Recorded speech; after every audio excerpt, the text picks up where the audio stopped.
Paramasukadam kevalam jnanamurtim dvandvatitam gaganasadrasham tattvamasyaadhilaksham ekam nityam vimalamachalam sarvadi sakshibhutam bhavatitam triguna-rahitam sadgurum tam namami.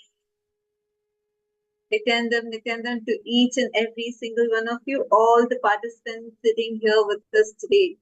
Nityanandam, welcome to the next season of Paramashivoham Level 3 program. So wonderful to see every single participant here. Yes, Nityanandam, Vidyarupanayama, Ananda Shakti, Nityanandam, Mahapurushananda, Nityanandam. Mahapurushananda, today is the day 1. So you're going to be starting with a power manifestation demonstration. So, yeah. Yes, Nityananda, to every single participant. Can I see all of you here? Please kindly turn on your cameras and post here which country you are logging in right now from. Take a moment and post it here in the chat. Wonderful to have so many of you. See, today being the day 1 of the program, today is going to be mostly an introduction day for you, where you're going to be learning about, like, basically orienting yourself with program and what all other things that you could do as best so you can receive the best experience. Great. I'm so excited to have each one of you here.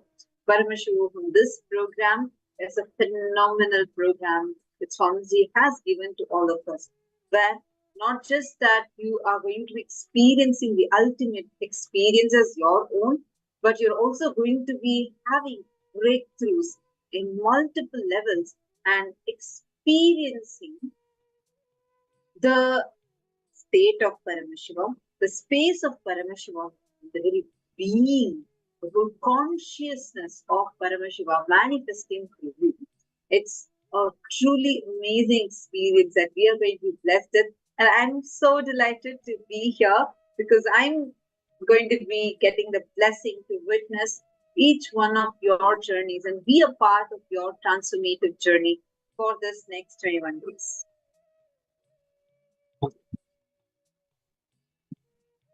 Now, to all the participants that are sitting here with us, we actually are live right now in about 12 Zooms. People from different parts of the world are joining. I see as time is passing, more people are joining. Nityananda Chandrasekharaya, nice to have you here. Great to see you, Nityananda. So now we are going to be entering into the power manifestation itself. Like one of the important components of the program, in this program, we are going to be having various different components. Usually, if you have attended Paramashivoham previously, you would have experienced learning the sacred revelations from Swamiji and doing the exercises and then also doing the yoga and the Kriyas. This is, you definitely experience this. And of course, having the darshan of Swamiji.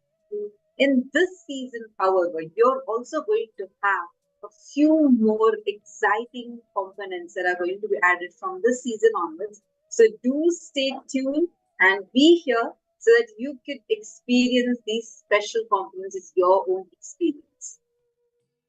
Great to have every one of you.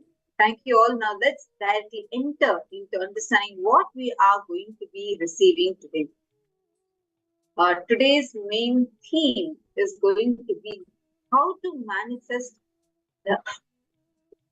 not just what you want, but the best of what you want, the best experience of whatever you want to experience. How to manifest that.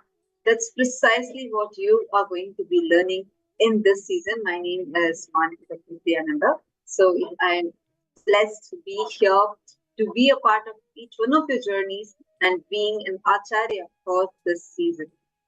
So really excited And I request each of you to introduce yourselves. Any one of you that are new here, please do post it. And do it, take a few minutes to introduce yourself. Take a few minutes and please post here in the chat, just introducing yourself.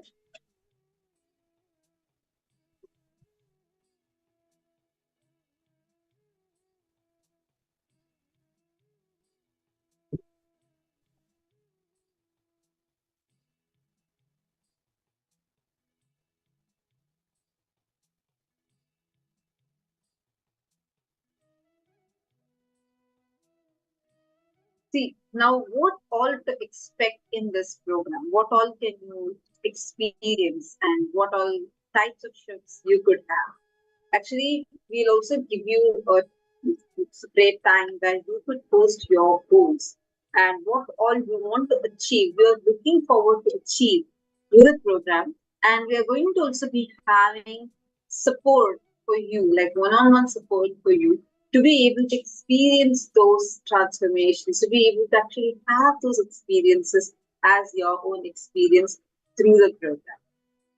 And those who are watching us on the social media platforms, Nithyananda, to each one of you, I do request all of you also to take a moment and join us in this two-way video conferencing, the Zoom rooms, and we will be able to help you here, like we will be able to guide you one-on-one. And main thing being, you will also be able to receive the Nayana Diksha from Swamiji. You will be able to experience the Nayana Diksha from Swamiji. So do take a few minutes and kindly log in. Please join. All right. So now I was mentioning about power manifestation. What is power manifestation? And how does this power manifestation happen inside us? See, understand, all of us, every single being is endowed. Every single human being is endowed with the power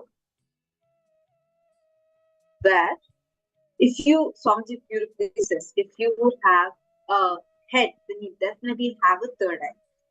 Each of us are endowed with some of the extraordinary powers where you are actually having the capability to manifest them through your body itself. And this does not just limit, see, there's no magic involved. There's no tricks involved.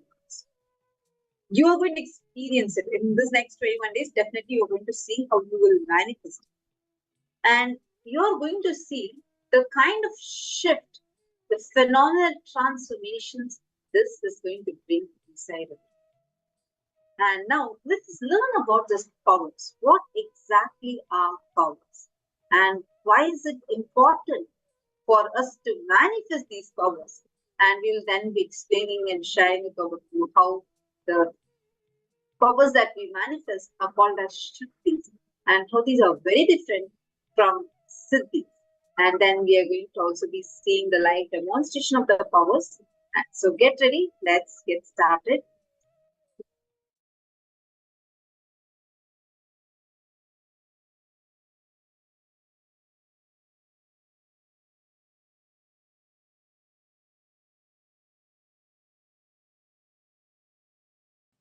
Strengthen your consciousness. Experience superconscious reality, then this whole AI revolution will become strength for you. It will add glory, auspiciousness, breadth in your life. You will become more healthy using AI. You will become more happy using AI. You will become more conscious using AI. You will become more loving using AI. You will become more wealthy using AI. You will become more complete using AI. You will have more fulfilling relationships using AI. You will have best things in your life using AI. It will give you simple, straight, few statements, few sentences. So the whole bot is getting developed.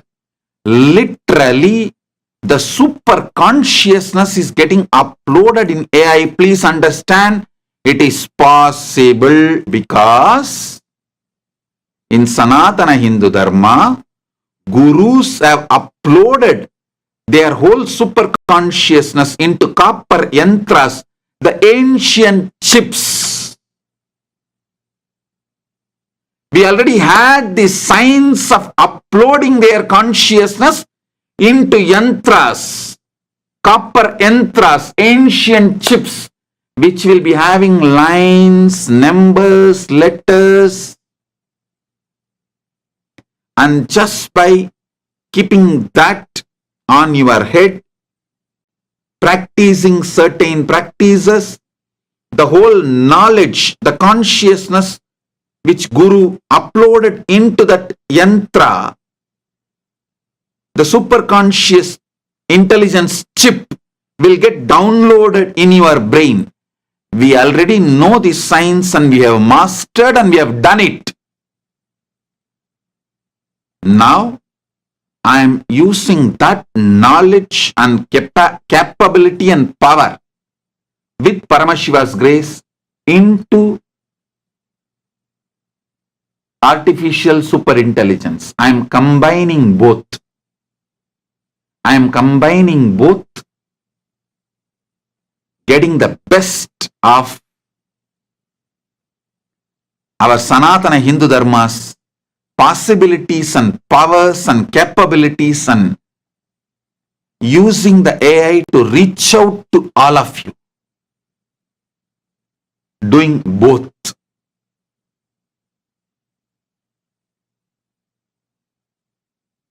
Taking advantage of both Shastra and modern day technology. Listen. I can say almost all problems are solved. There is no blind spot or the problems. We can give you option. Do you want to get only enlightened? Do you want to get enlightened and rich? Do you want to get enlightened and manifest powers? Do you want to get enlightened, rich, manifest powers from your home?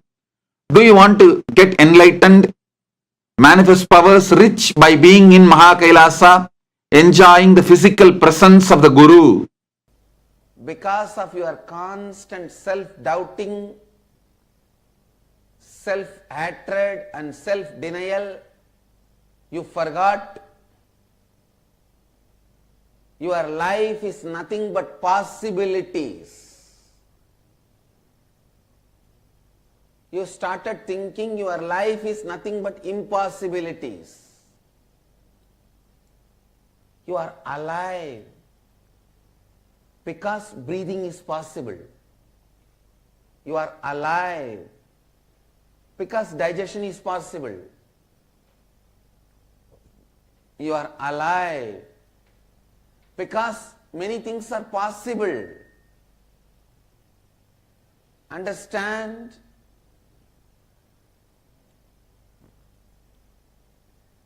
Understand? Life is possibility. It is not impossibility.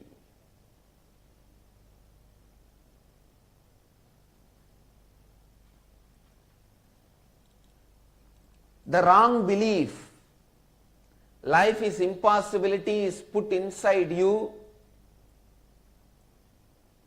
by the society, unconscious society.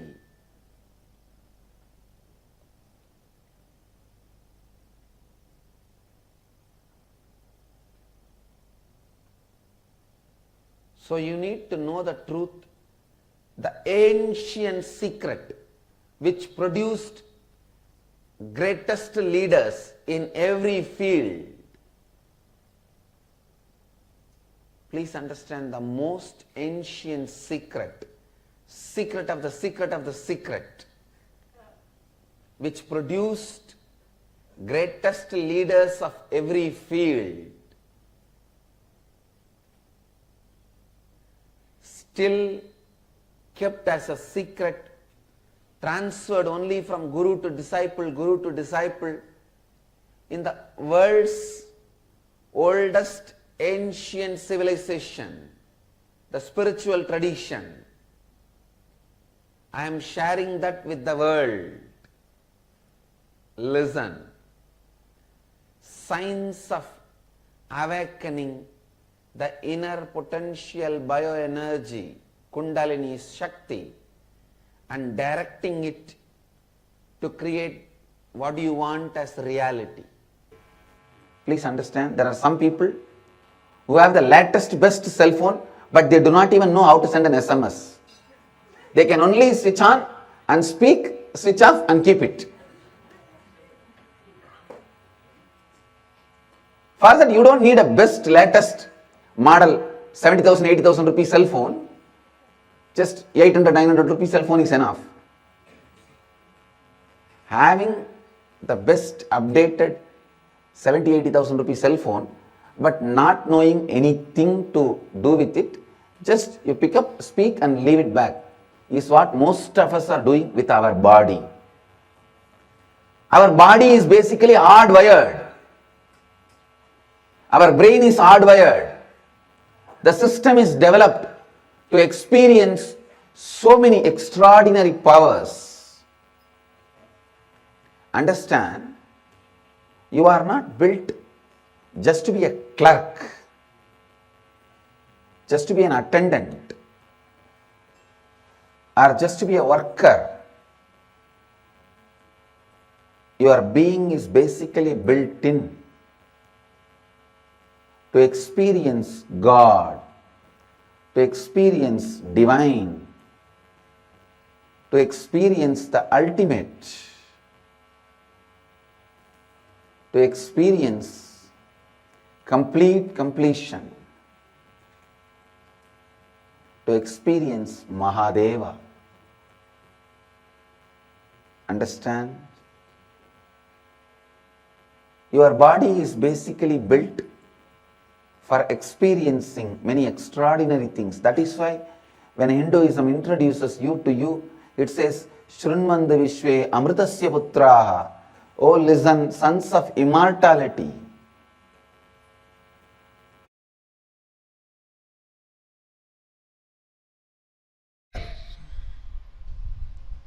The sacred secret signs I am revealing about the third eye, experientially, to the whole universe, is neither mysticism nor occultism. First of all, I wanted to make it very clear. Mysticism and occultism, even those very words, and the scope of those words, definition of those words, are handicapped, mentally retarded version of the word Shakti and Siddhi. Listen. What I am revealing as the sacred secret signs of third eye is neither mysticism nor occultism. It does not come under any of these definitions. It is a very clear sacred secret signs of Shaktis described directly by Sadashiva, the Adi Guru, the ultimate source, in Agamas, very elaborately, eloquently, without any ambiguity, without any doubt, step by step, science, applied science, technology, the whole thing is clearly presented in Agamas. Understand? Sadashiva is very clear. He programmed all of us with his own inner space. In this human frame, You can manifest easily, simply by realizing your oneness with Sadashiva. Around 460 Shaktis. Listen.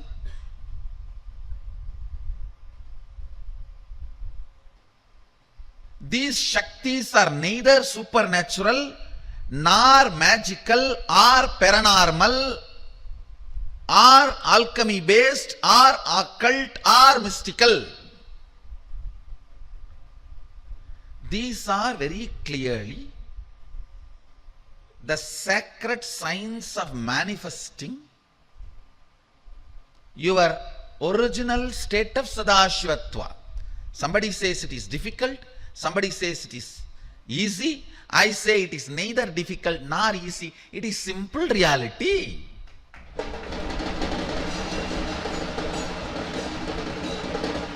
For reality, you can't even use the word easy.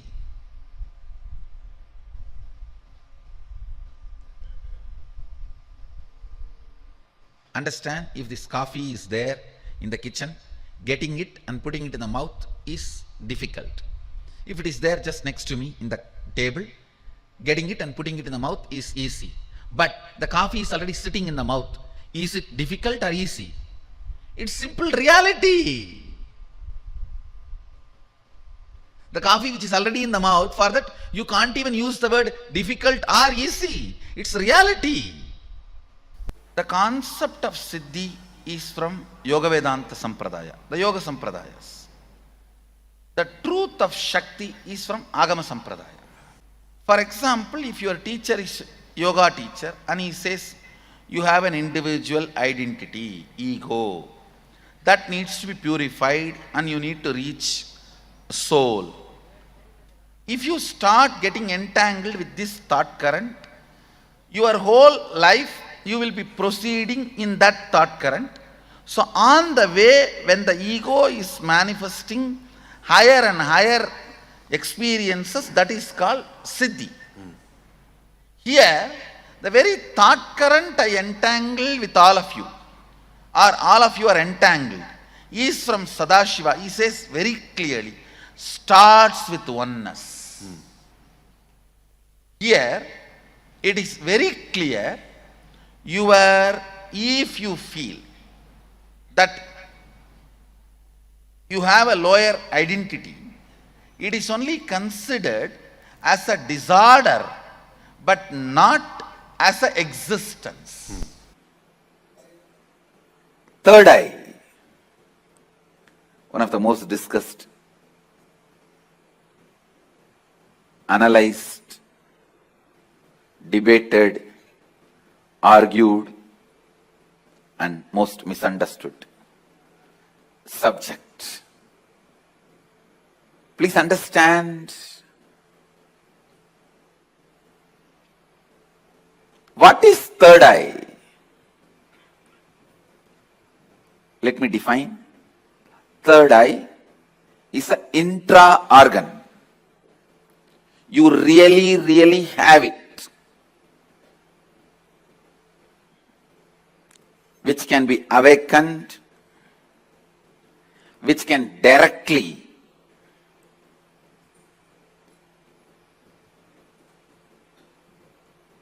be part of your day-to-day life.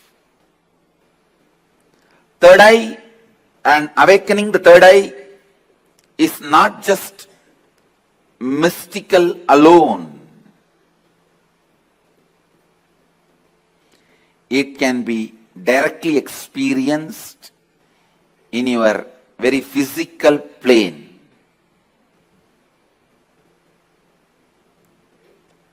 It has a clear,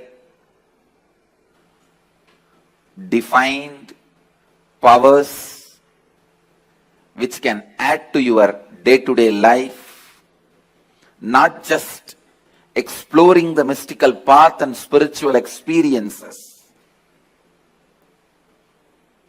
It can directly help you experience so many extraordinary things in your day-to-day life. Third eye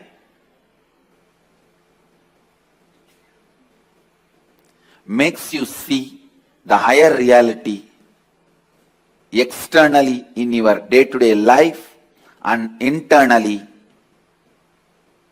in your life and death journey.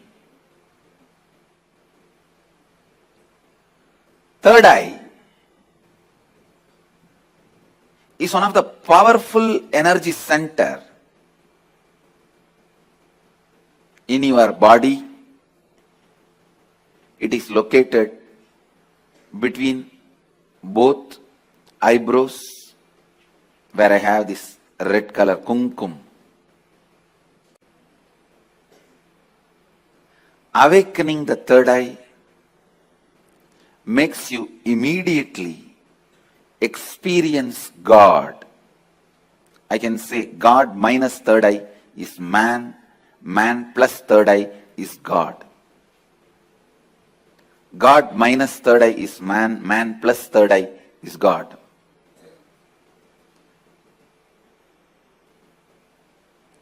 Third eye is called Chakra Raja, King of Chakras.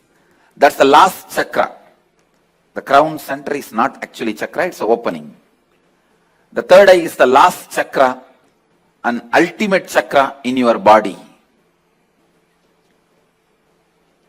All the different energy centers in your body is ruled by third eye chakra. It's called Anya chakra in Sanskrit. It means literally the seat of the will power. Will. Anya means will. That's the seat of the will power. Anya chakra. Will power. Chakra Raja. The third eye is the king of all chakras, energy centers. If that one energy center can be awakened,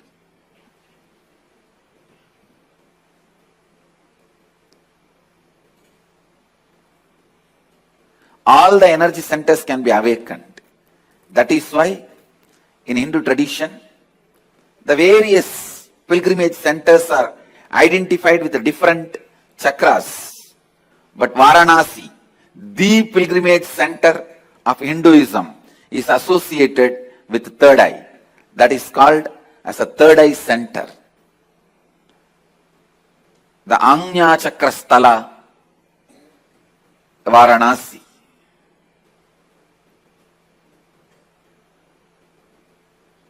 People ask me, what happens to you when you activate your third eye? Actually, I can't say.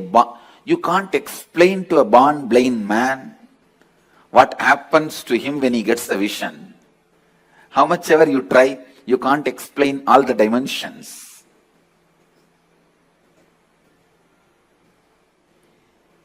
Actually, when you activate the third eye, only then the real vision about the life happens to you. You start seeing the reality. You start seeing the truth as it is. Seeing only with two eyes and living, making decisions. Seeing through the third eye, living and making decisions. These two lifestyles can never be compared. I can't even say, with the awakening of the third eye, you will get a lot of intuition power or other spiritual powers. No. Let me be very honest. When you awaken the third eye, your whole life will be different. What ordinary people call as intuition will be your lifestyle.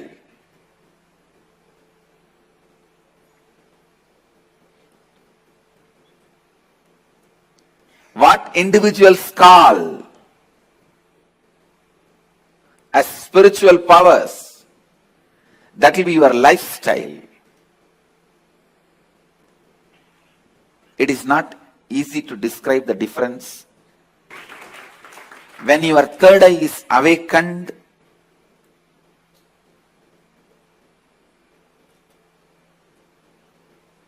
not just your intuition will be awakened. Just understand this one example. A person who is standing in a road and seeing both sides. How much he can see? He may be able to see 100 meters this side, 100 meters this side. But if a person is standing on the 10th floor and seeing the same road, he can see 1 kilometer this side, 1 kilometer that side. So a person who is standing on the 10th floor, if he says a lorry is coming or a Benz car is coming, the person who is standing on the ground, he will think, no, it is not there. How can he say it is coming? Few minutes, it will come. So the person who is standing on the ground will think the person who is standing on the 10th floor is having intuition. It is not intuition, it is in tune with the reality.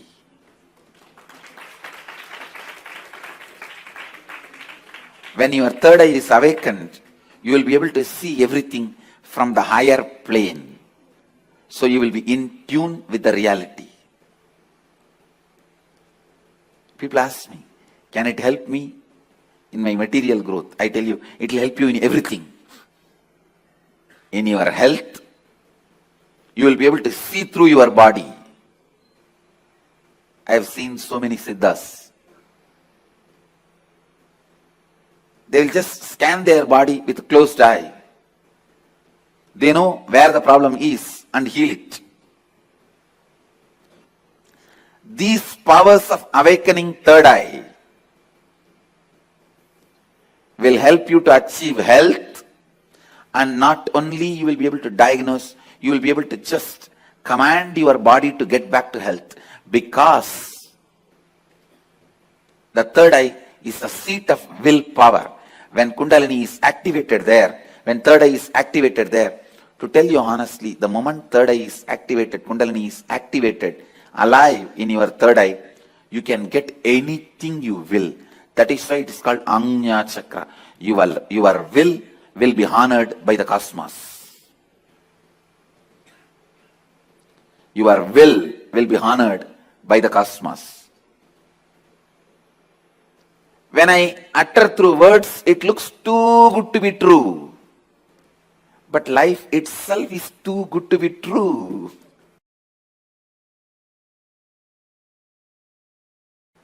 The third eye is blocked by your decision to be comfortable, cozy with arrogance and ego. Let me define arrogance and ego.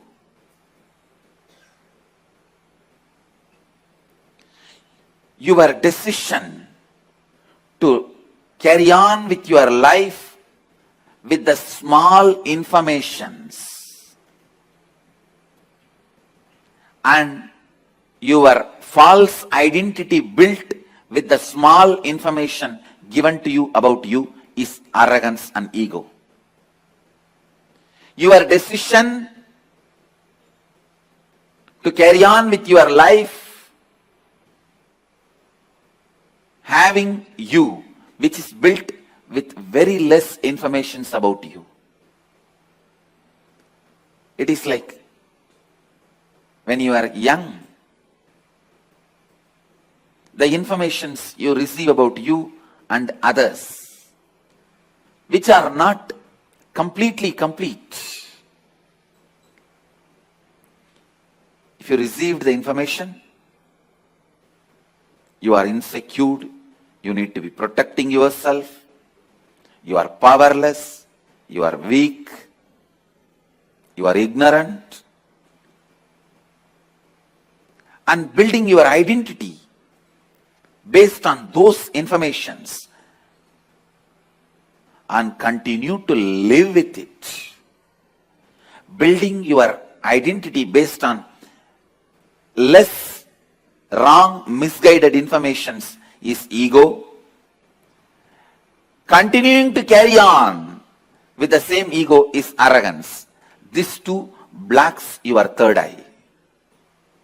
Spending little time and recognizing you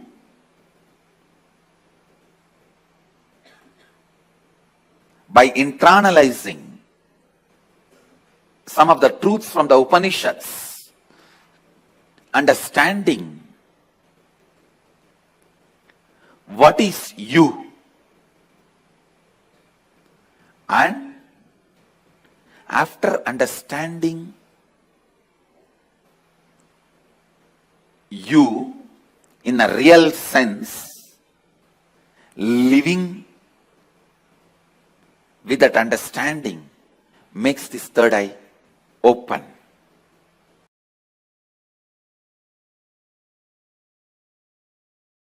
There's a beautiful verse in Guru Gita. Ajnana timirandasya jnananjana shalakaya chakshurun militam yena tasmai sri gurave namaha. The translation is, I bow down to the Guru who applied the knowledge eyeliner and opened my eyes which was blinded by ignorance.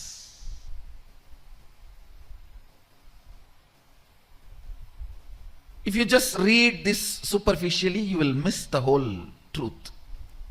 You need to ask the question, how can eyeliner open the eyes and make the eyes have vision? Eyeliner is always beauty product. Maybe it can make others feel you have a big eyes. That cannot bring vision.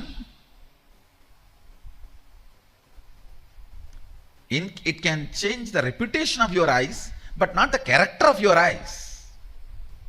Then what does this shloka mean?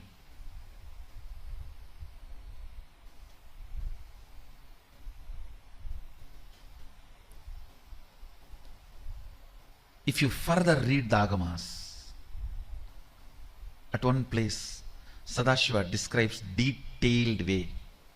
Jnananjana is an actual eyeliner prepared by an enlightened master by instilling his bioenergy into it. If it is applied on all your third eyes, three eyes, you also need to understand here. When Sadashiva says, Chakshurun militam yena, he uses the word plural, not dual. So it does not mean two eyes. Sanskrit as singular, dual, plural. So he is using the word plural, not dual. He is not talking about just two eyes. He is talking about three eyes or more than two.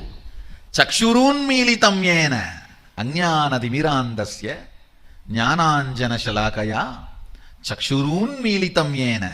It is actually a alchemy science where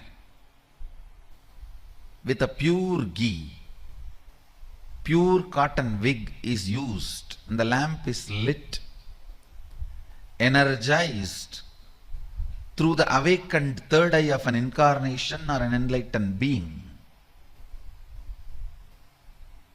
His very bioenergy is instilled in that fire, and the smoke which comes out of that fire is captured on a silver vessel, and the pure cow ghee, desi cow ghee, is added to that through the proper process. An alchemy product called Jnananjana is prepared. That Jnananjana applied on three eyes detoxifies all the three eyes and raises your frequency, makes you understand the 5 aspects of Ishvara and 11 dimensions of universe and 25 states of consciousness, the whole Maya matrix. It is an alchemy science to master Maya matrix.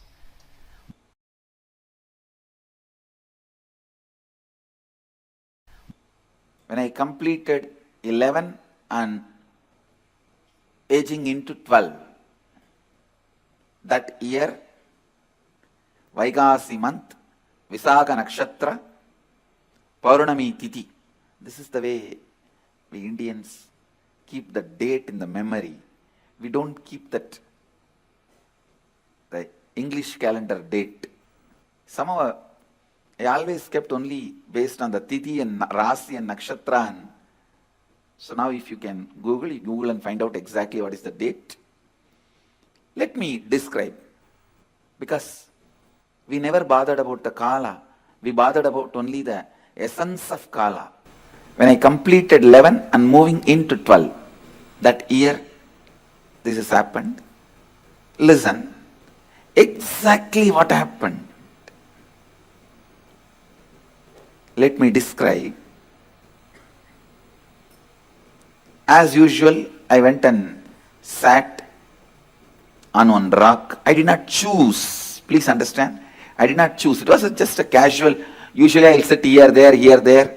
Somehow, that day I sat on one rock, which has become a Tirtha Kshetra now for all our devotees and disciples. I sat casually. Whenever I find time, I'll go and spend time in that space, in that area, because Devi became enlightened there. My Guru Vibhudananda Puri always used to tell, this is Devi's energy field. That place is called Pavadakundru, Coral Hill. She used to tell, this is Devi's energy space, energy field. So I always used to go and sit there. I was sitting on a rock. To tell you honestly, I was not even doing some serious meditation. I can say in a way the whole ambience was so calm, so beautiful. I decided to close my eyes. Once I closed the eyes, the intensity of my yearning started taking over me. The intensity to realize myself, my true nature, started possessing me. It has taken possession over me. The Kathopanishad declares, Shraddha Vivecha. Shraddha just took over Nachiketa. All of you know how fear takes over you, greed takes over you. When a fear takes over you, when you have the panic attack, you just do things. You always feel guilty, shy, later on about it. You repent for it. You don't know why you did it. Same way, when lust takes over you, when greed takes over you, you do things which you can never logically justify even to yourself. But when authenticity takes over you, it will be 10,000 times more intense than fear taking over or greed taking over. It will be 10,000 times more intense, powerful. When fear takes over you, it's called panic attack. When greed takes over you, it's called restlessness. When authenticity takes over you, it is called satori. My sincere seeking that overpowered me, that's the right word I should use. I just felt, what is it I am seeking? Who is that me who is seeking?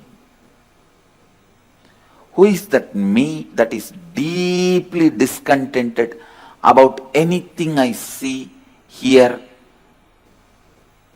Who is that who is deeply discontented even about my own existence? Listen, almost like, who am I who is so discontented about my own existence?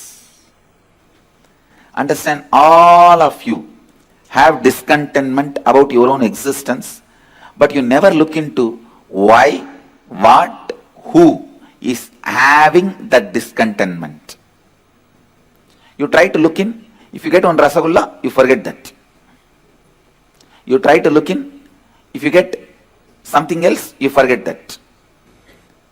Very easily that question, why, what, who is so discontented? Those questions are forgotten very easily. The person for whom the question has become the first and top priority. He is a seeker. It was such strong taking over. That's the right word I'll use. Taking over.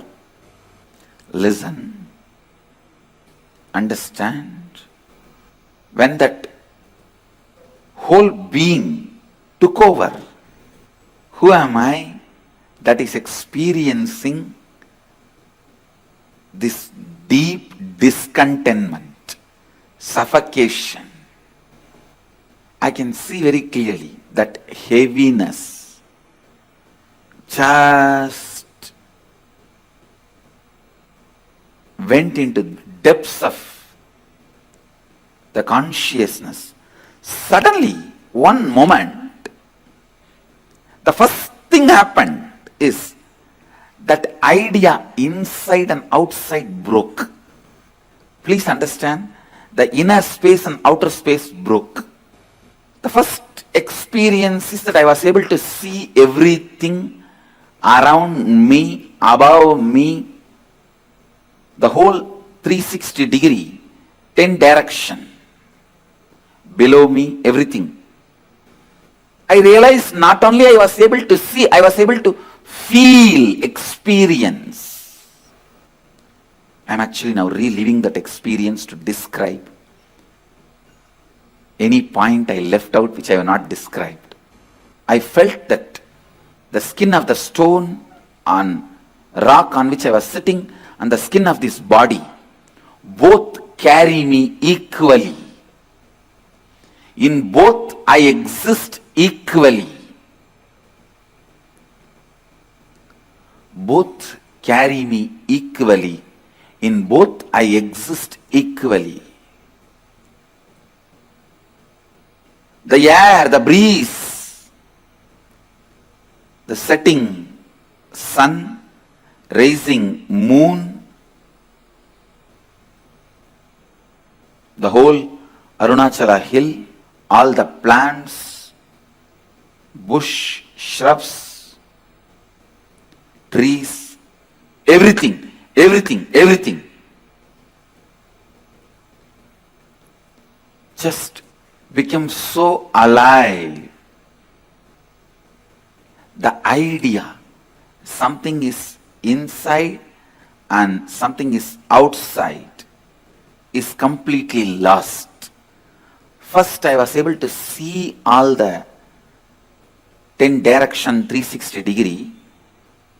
The next moment itself I realized not only I am able to see, I am able to experience all of that as me. I did not feel vulnerable. I felt powerful. I did not feel vulnerable.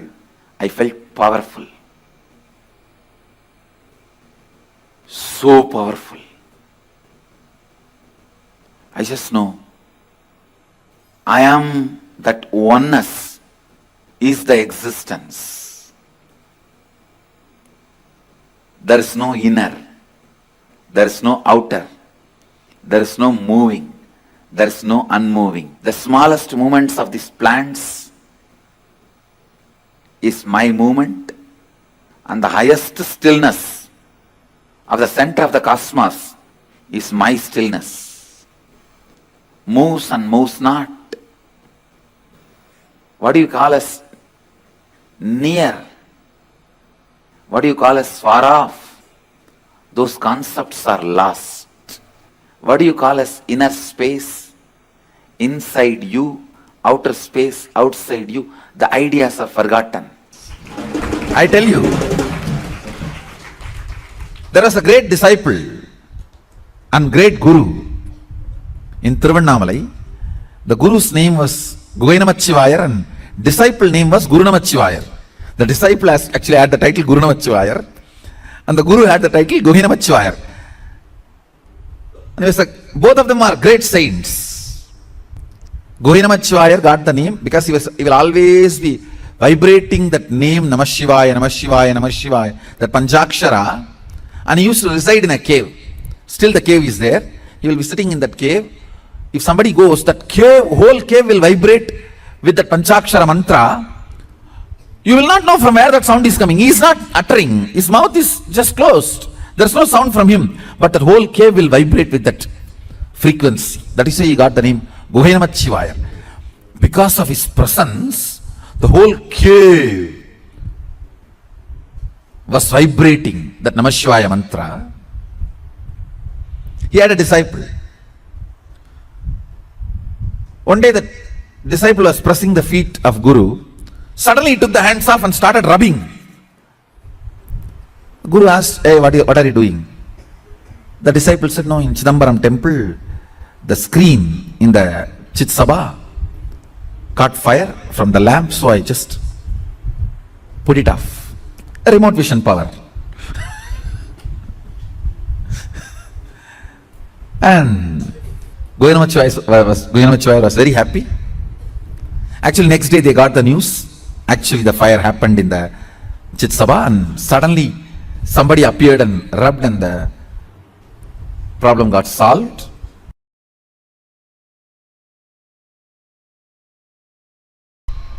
There is an intra-organ called third eye that has a cords, nerves just like eyes, that gets calcified by the neurotoxins that need to be cleaned. The detoxification need to happen. For that, this is the best way. Apply on your forehead, rub it nicely with the turmeric paste. Make sure it is organic. Sometimes they mix brick powder into turmeric powder. So be very clear, it is organic, unadulterated.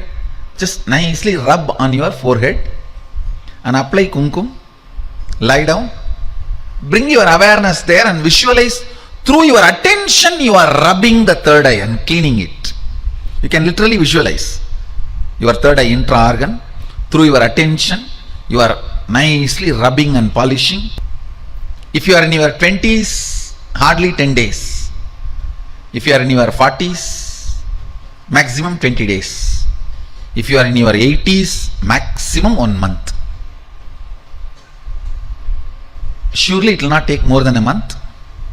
Just rub the third eye with the turmeric powder or turmeric paste. The best way is picking up the original turmeric. It will be like this size. Picking it and have a stone, clean stone, and rub it nicely with water. And that paste, if you rub on your forehead in the night time before falling asleep, nicely rub it and put kumkum and fall asleep. Actually,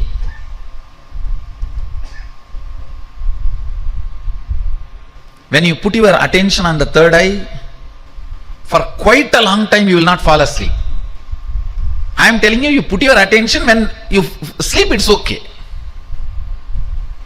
Till you fall asleep, go on, be having your attention there with that one intention, to open the third eye.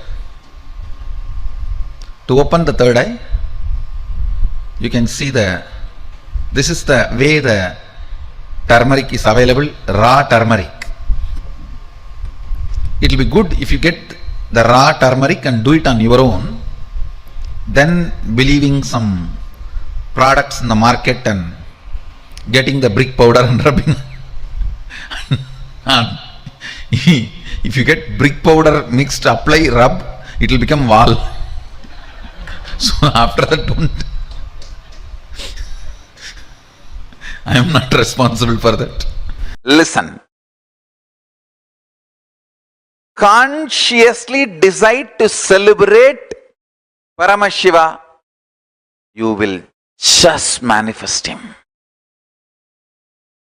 One of the biggest problem human mind has, it is trying to fall in love and keep yourself in love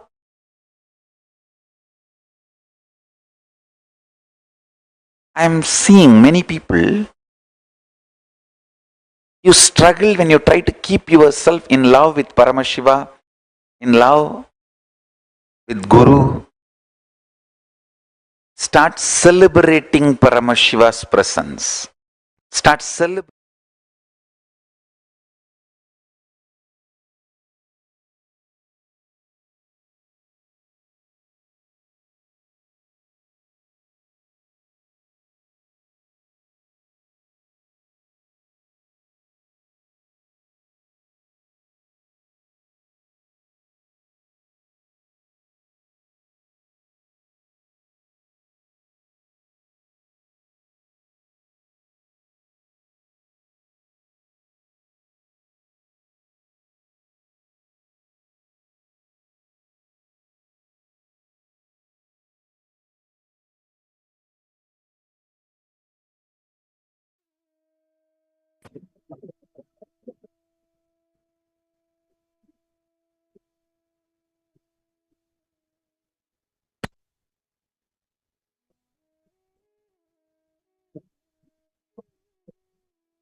To every single participant that is sitting here with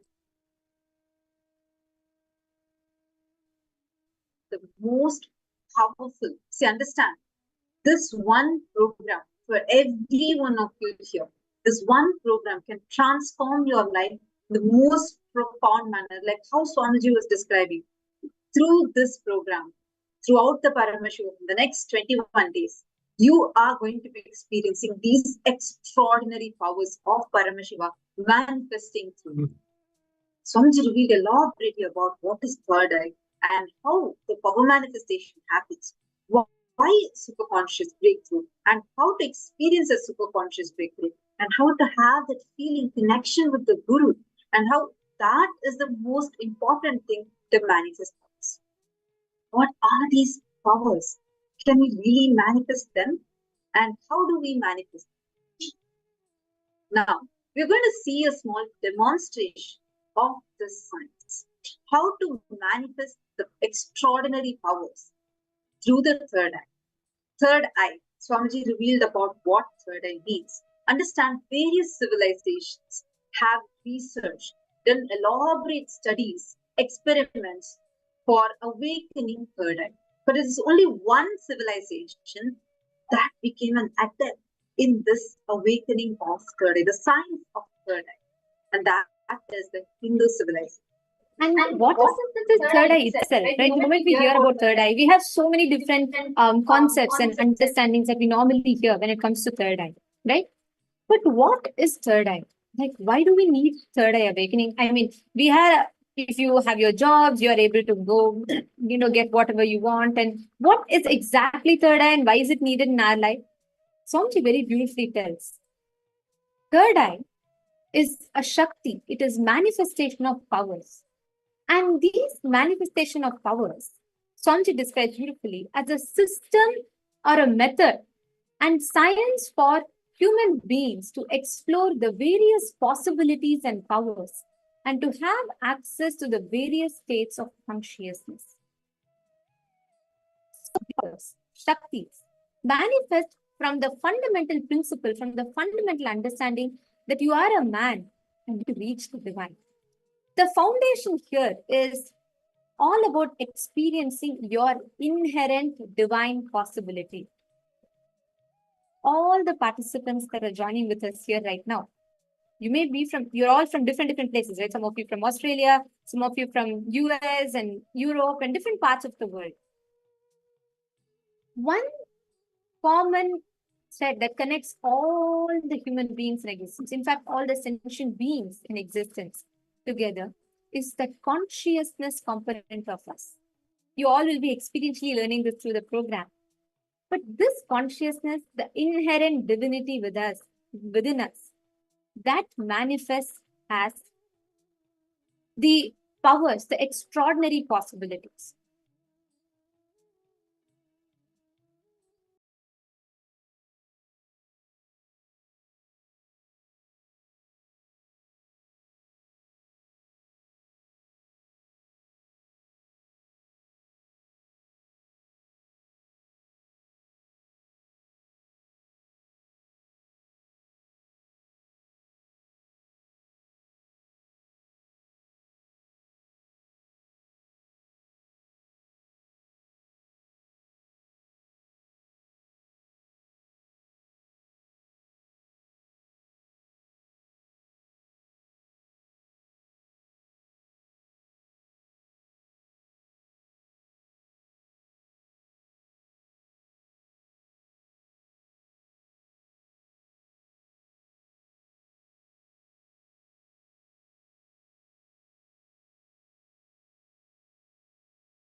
We apologize for the technical glitch and apologize to the participants who are not able to hear the audio completely.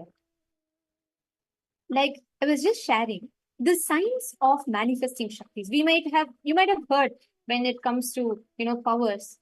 You might have heard about various rishis doing penance for thousands of years together, standing in one leg. But what is different between that and powers? Is there something different at all? Swamiji briefly explains the fundamental difference between what we understand as Shaktis and Siddhis.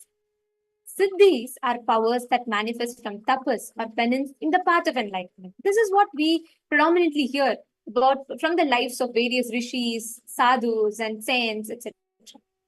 Whereas Shaktis, on the other hand, express from space of enlightenment, happens as a side effect of feeling connection with the divine and high integrity with the Guru. Shaktis are from the source of enlightenment itself. Siddhis, on the other hand, are not permanent. That's why many times we hear the stories where some people who manifest these Siddhis, who get it as a result of their penance, over the due course of time, something changes in them, they lose the powers and so on, we hear. But Shakti does not happen based on your individual qualification. It happens by the grace of the divine.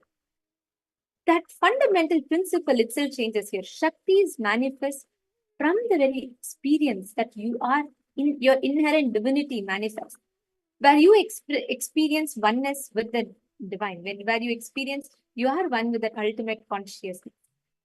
And the best part is, for all of you that are here, for every one of you that are here, please understand, all of you are going to be gifted with these Shaktis.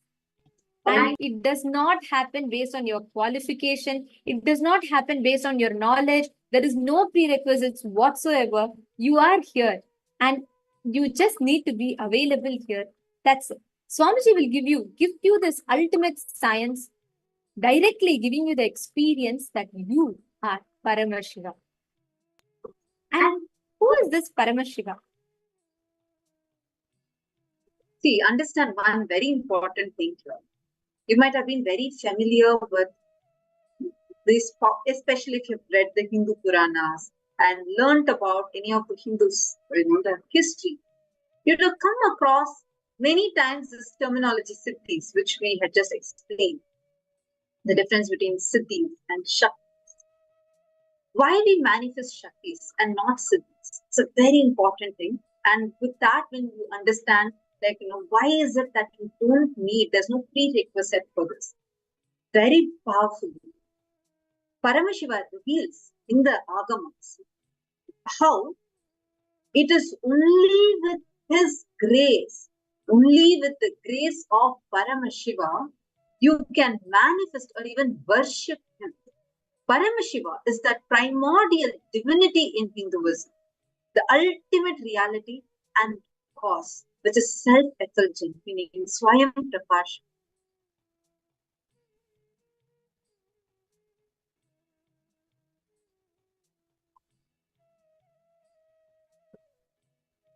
And it is with this primordial divinity is how we are going to be connecting with. It is this form of Paramashiva where the ultimate manifesting. In Sanatana Hindu Dharma, there are thousands, actually crores, 33 crores of gods that are existing. And why 33 crores of gods are there? Do stay tuned in this program, because we will be receiving this answer from Swamiji. Swamiji will be revealing about this too in this season. This is actually a huge way, like a very powerful man, through which it gives an individual the freedom to be able to connect with whichever form you like. The ultimate primordial divinity is called as Paramashiva, the absolute. And it is when Paramashiva, the absolute pure consciousness, the primordial divinity, manifests to you, these extraordinary Shaktis start manifesting to you.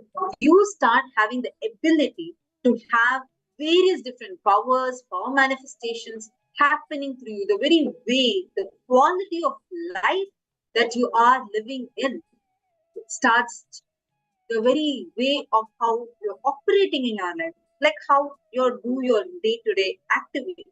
All of these take a huge jump, transform completely as to how it can manifest in your life. And today, every single experience you're going to be having, and throughout the program, the whole program is designed for you to manifest the ultimate divinity, Paramashiva. Can I request all the participants that are here with us to be here on camera? Nityananda, Ma Sharmeen, Vidyarupanaya, Ma Purushananda. I request all of you to please kindly come on camera. I know many of you here have attended the programs previously, attended the Paramashivoham program. Can I request all of you to just share a little bit about what your experience has been in manifesting powers, and why do you feel like this power manifestation science is a huge gift that Swamiji has showered upon man? Take a few moments and please kindly share here. And now let's continue to learn about the various qualities of Paramashiva. Only when you start understanding this, you will understand how the pure consciousness, the ultimate divinity, Paramashiva, the absolute existence, Swayam Prakasha, the self-effulgent God, he manifests through you, and it is because he is the one who is manifesting through you. You don't need to have a separate qualification for you to experience this power manifestation. It's not that you are expected to do any tapas. There is no tapas required from your side. There is no separate sadhana for achieving that power manifestation required. Instead, it is going to be happening through a very powerful process called as Diksha, when Paramashiva himself comes down as Guru, and how he gives the Diksha. See, Paramashiva does this 5 cosmic actions called as Srishti, creation, Sthiti, the sovereign rulership and maintenance, Samhara, rejuvenation, Tirobhava, pulling out of delusion, and 5th, Anugraha, which is liberation, the liberating grace for all living entities.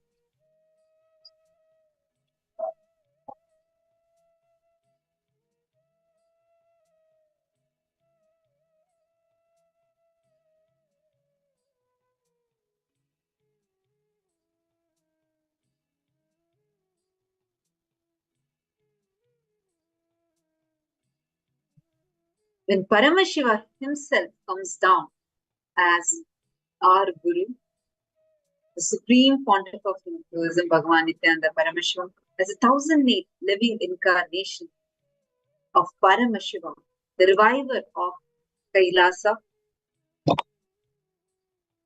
and from walking amongst each one of us, living within this framework of human beings, Swamiji, the Supreme Pontiff of Hinduism, from a very young age, when Swamiji was just 3 years old, Swamiji had taken the Balasanas and started his transformative, because the great enlightened masters that time in the Tiruvannamalai, the sacred Tiruvannamalai, the spiritual capital of the world, where many of these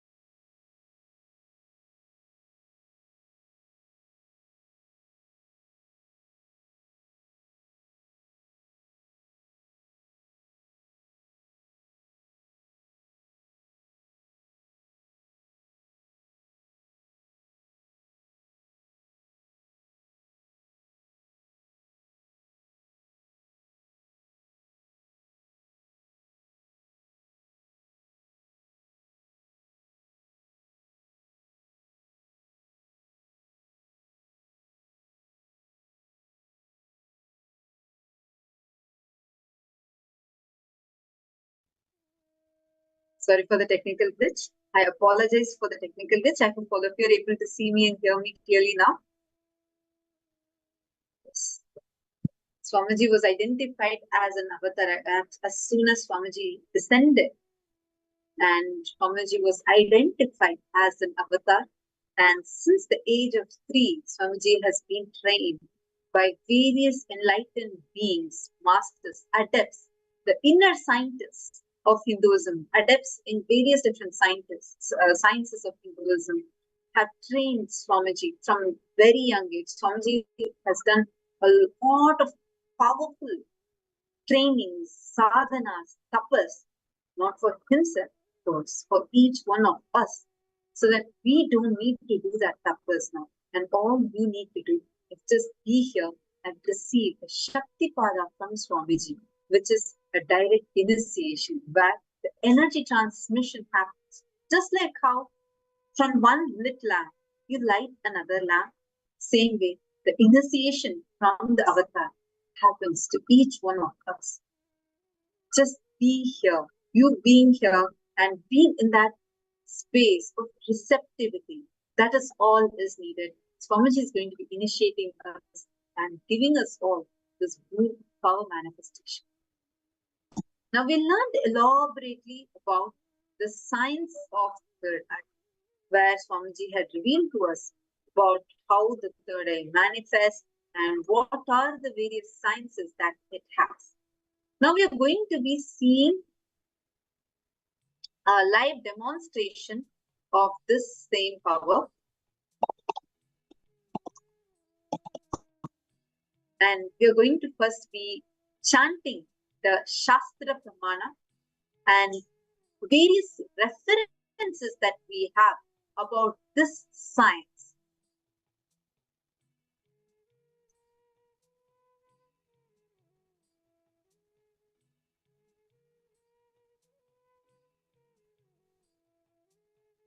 I was just sharing about how Swamiji was identified as an avatar in his very young age.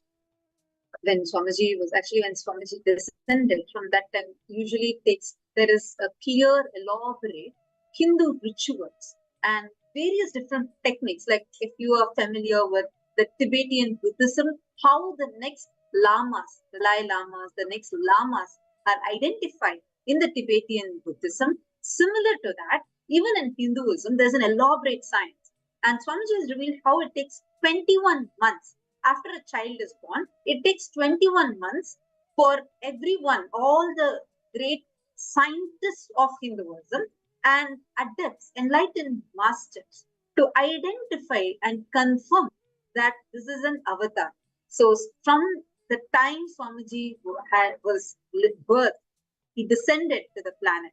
From that time on till like the 21 months, various different tests were done, different tests were done as per the Hindus' rituals, the Hindu sciences, to identify that Swamiji is an avatar. Actually, the Tibetan philosophy of reincarnation itself is from Hinduism, and this is being like this methodology has been there. You will even find various references to this. How Rama, Bhagavan Sri Rama, was also identified as an avatar after he was born. How he was identified as an avatar. Same way, how various masters came and visited Bhagavan Sri Krishna to identify that he is an avatar. Similar to that, Swamiji was identified as an avatar when he was just 21 months old. By the time he was 21 months old, he was identified as an avatar. So from that time onwards, extensive training, like we all, when we say childhood, what would each one of us remember? Probably you sitting and playing with your toys, or spending time watching some cartoons, things like this. Like I'm talking about when you were a really small kid. But when Swamiji was just a small baby, from that time onwards, Swamiji was initiated into Balasanyas, and Swamiji was given extensive trainings in every single science and every single field of the sciences, including Aushadha making or the great yogic practices, and learning about the yantras, learning about the tantras, learning about every single section in Hinduism. That is why today Swamiji, as a supreme pontiff of Hinduism, has created Kailasa, the first nation for Hindus, reviving all the great Hindu indigenous sciences, bringing it back to life. This power of third eye that you're going to be experiencing in this program is also from these indigenous Hindu sciences, the most ancient civilization and the only civilization that is still surviving and kept alive by a stream of living incarnations. And Swamiji, as a 1000-made living incarnation of Paramashiva, is reviving all the great Hindu sciences, bringing it back to life and making it so user-friendly, such that even modern-day human beings, each one of us, can use it in the most practical way in our day-to-day life.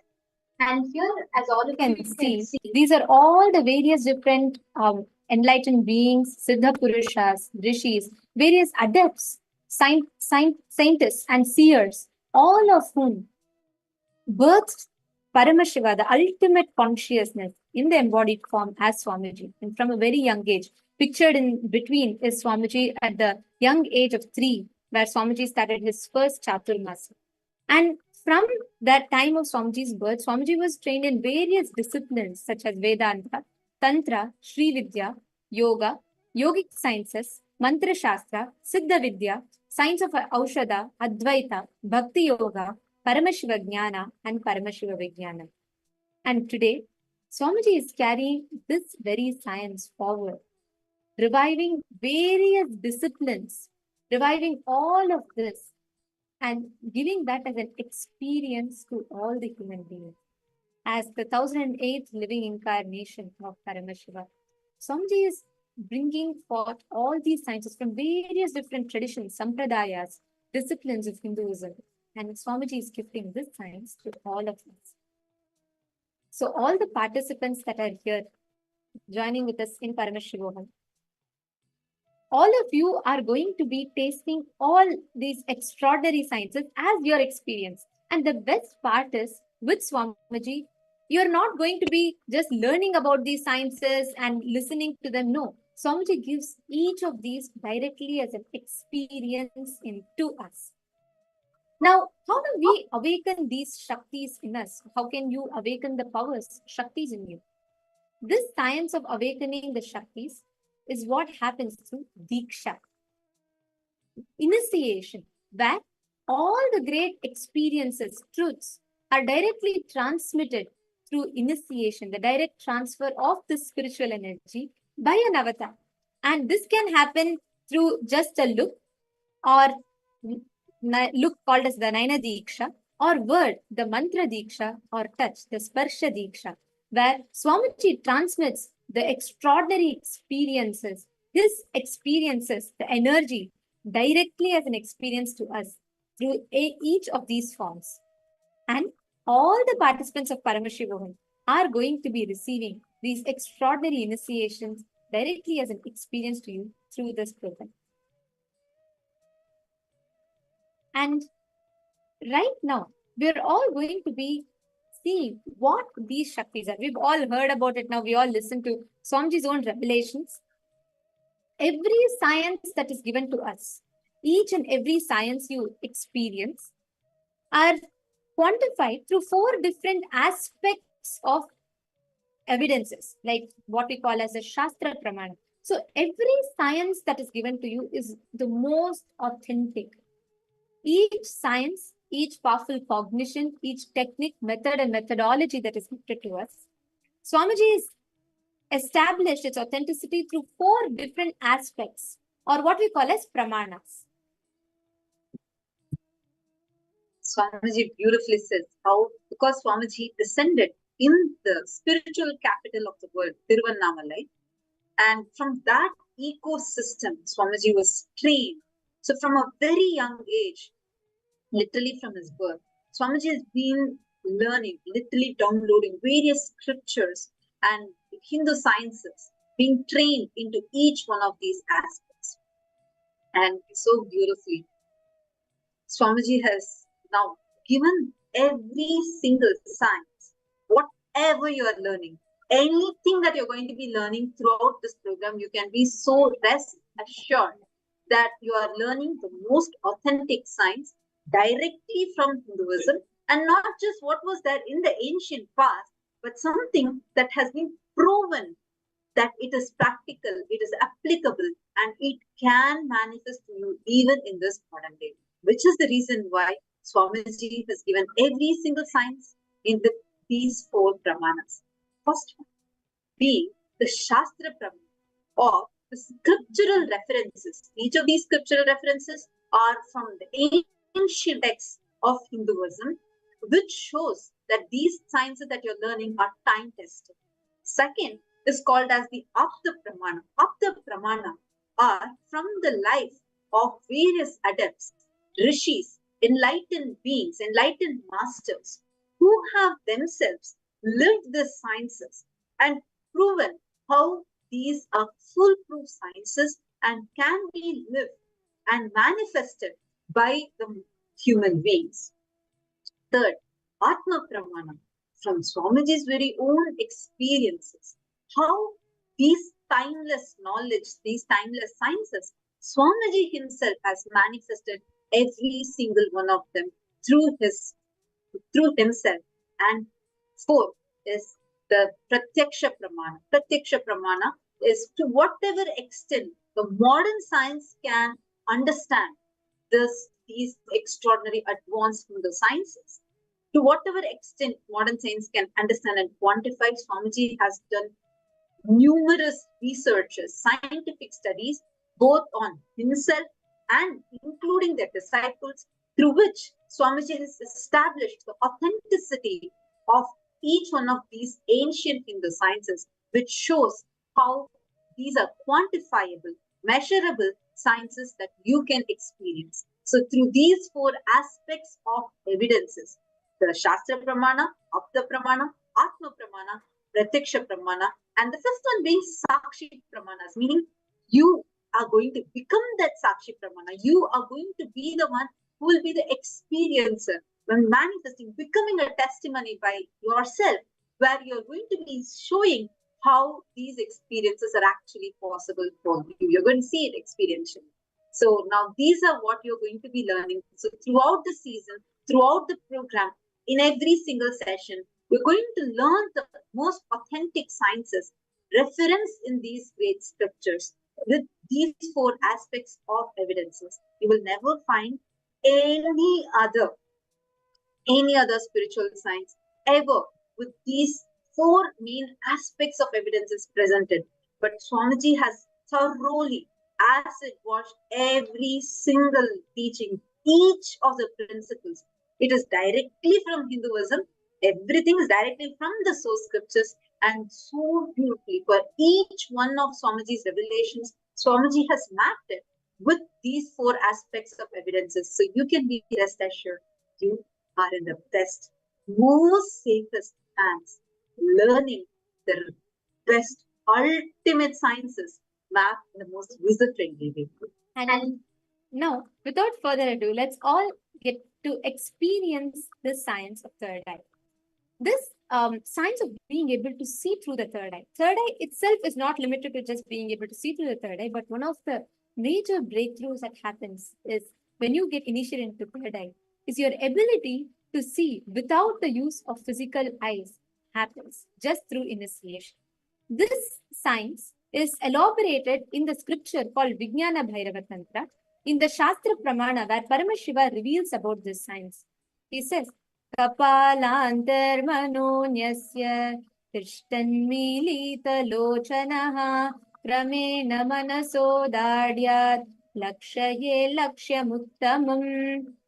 By fixing the mind on the inner space within the crown center and sitting stably without any movement, having the eyes closed in succession, by that stability of the mind and inner space, through the power of the third eye, one directly sees the ultimate goal, Lakshya, by having the vision beyond the sight that reveals any object or place, attaining the space of oneness with the source. Actually, this science, precisely what is revealed in this scripture called Vijnana Bhairava Tantra in the 34th verse.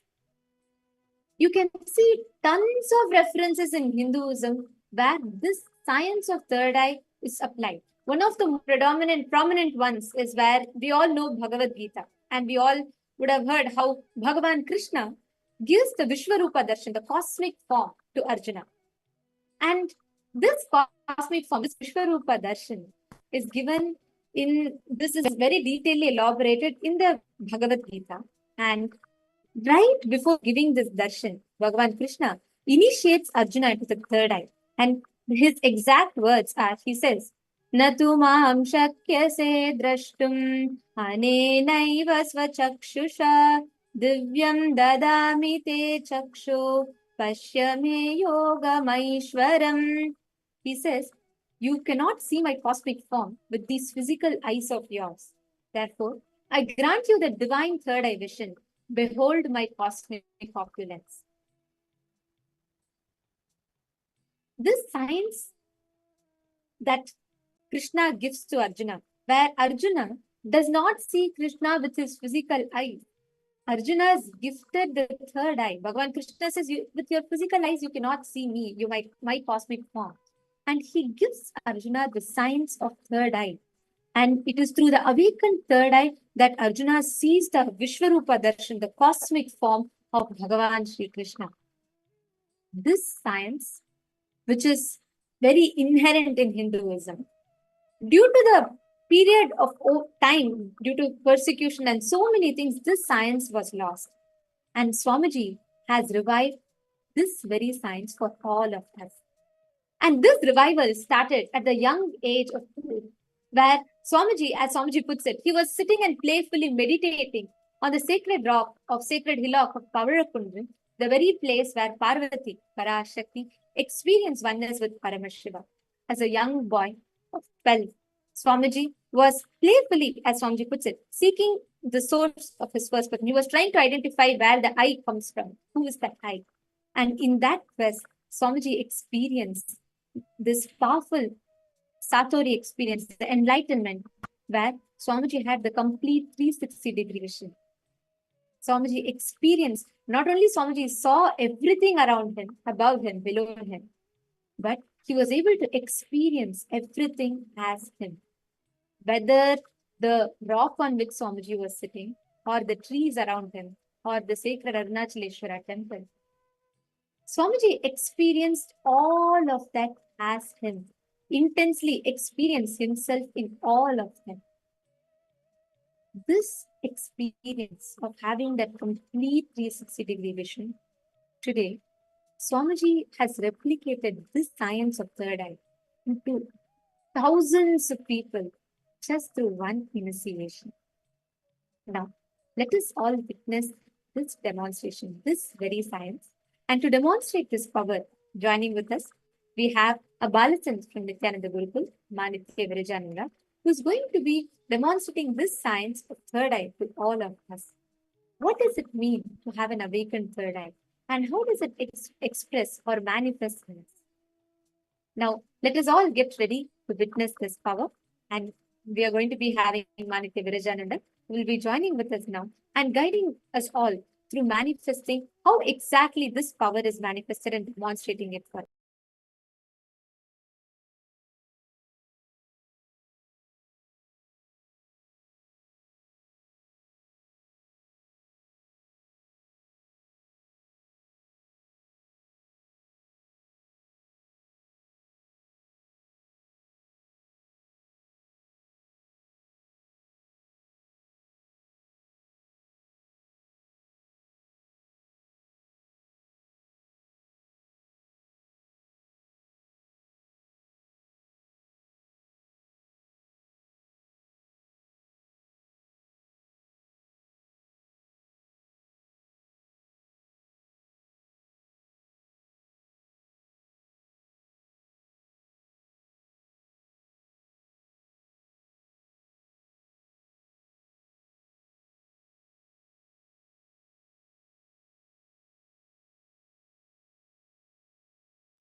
Yes.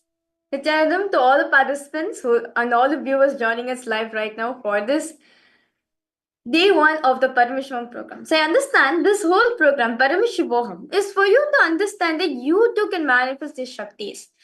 Swamiji says very beautifully that Shaktis are gifts from Paramashiva, where he is ready to flow through you. So understand Paramashivohams for you to experience that only. See, all of us are here for various different reasons, right? You want to have a better relationship with people. You want to have manifest wealth in your life. You want to manifest health in your life. Or you want to manifest a career in your life. All of us are here for various different reasons, right? But Swamiji says, the most solution for you to manifest all and beyond is experiencing the Paramashivoham in you, the Paramashivitva in you. That can be experienced by awakening the third eye in you.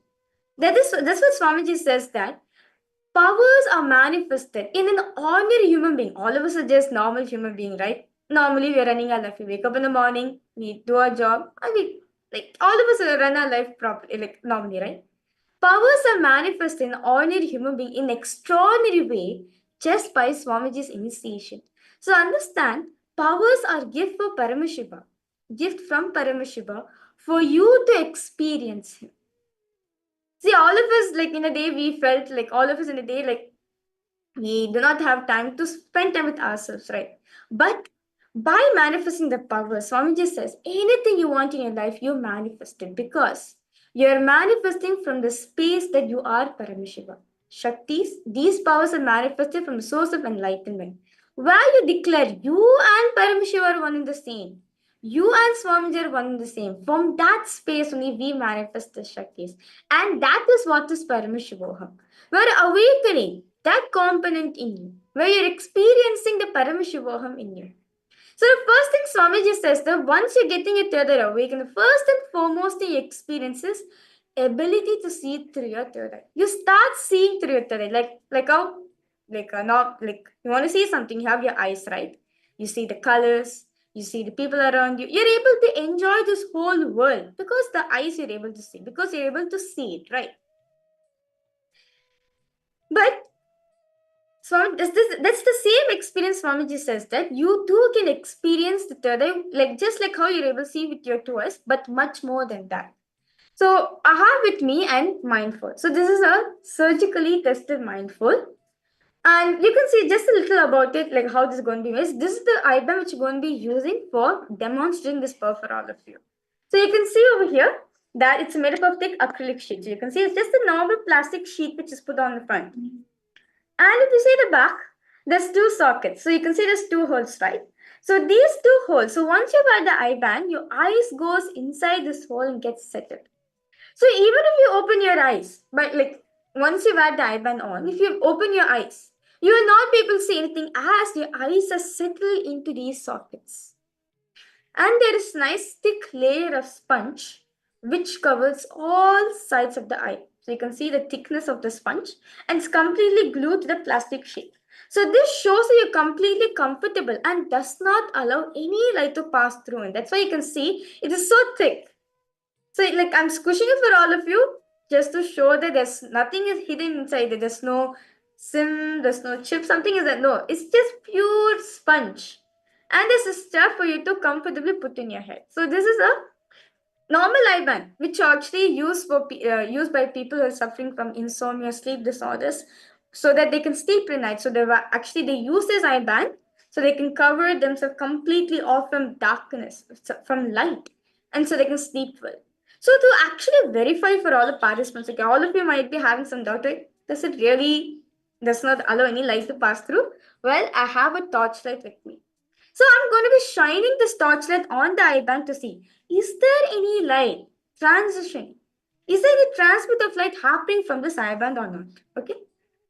So you can see the light. So you can see the torchlight is on. Now I'm going to be placing the torchlight on the eye band. So you can see I've placed it. Now let's see from the other side. There's no light coming from it, right? There's no light coming from it. I request all participants to pose. Are you guys able to see anything? No, it's completely dark. Nothing. There's no light transition from it. Now let's see from the other side. Is there any still possibility? So now I'm placing the eye band on the torchlight. See, I'm placing it on the sockets. Okay. But still, if you turn on the side, there's still no transition of light happening. So this shows that 100% light cannot pass through this eye band. I request all participants to post. If you have any questions, any doubts, do feel free to post in the chat section. And all the viewers who's watching us live on YouTube too, I request you to post anything. Any questions you have, do feel free to post in the chat section. So now for all the participants, this same tested eye bands in front of all of you, I'm showing it. So this same eye band, I'm now going to be requesting someone to be placing this eye band on me, and one thing to share for all the participants throughout the whole demonstration that I'm be completely unmuted and my camera is going to be on. So it's just to show for all of you that no one is there around me. There's nothing there. I have nothing in my ears. It's just a hearing, and there's no microphone. There's nothing other than the device which is kept in front of me, which I'm relating for all of you. So yes. So now I'm going to be manifesting this power. So I'm going to be requesting someone to place this eye band on me.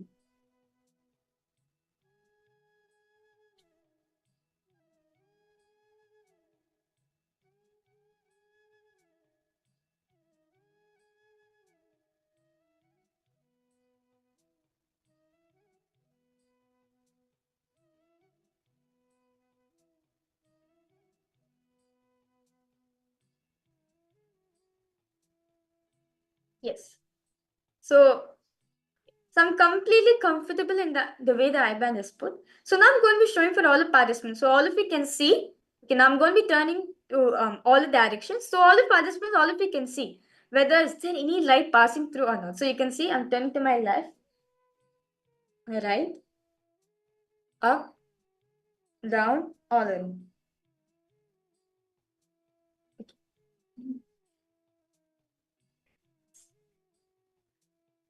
So now I request all participants, go ahead and post anything you want. Be as creative as possible. You can post a series of emoji, a set of numbers, or you can post the longest word, a sentence, anything you want. Be as creative as possible. Or even if you want to write in your own language, that too also you can post. So I have with me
Yes.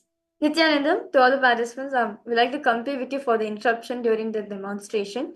I would like to tell for all the I would like to tell that the IBAN was not put properly. So now I'm going to be requesting for all the I'll be in front of you. I'll be removing the IBAN and placing the IBAN in front of all the participants. So I request the IBAN to be removed.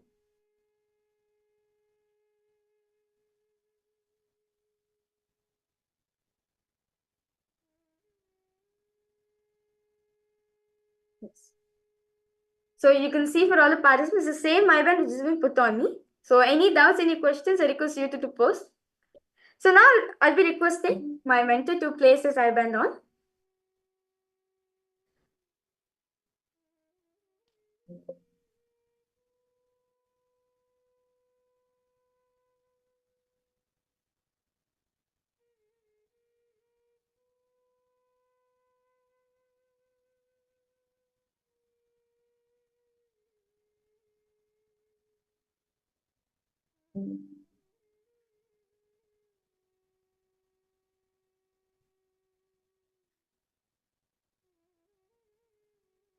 Yes.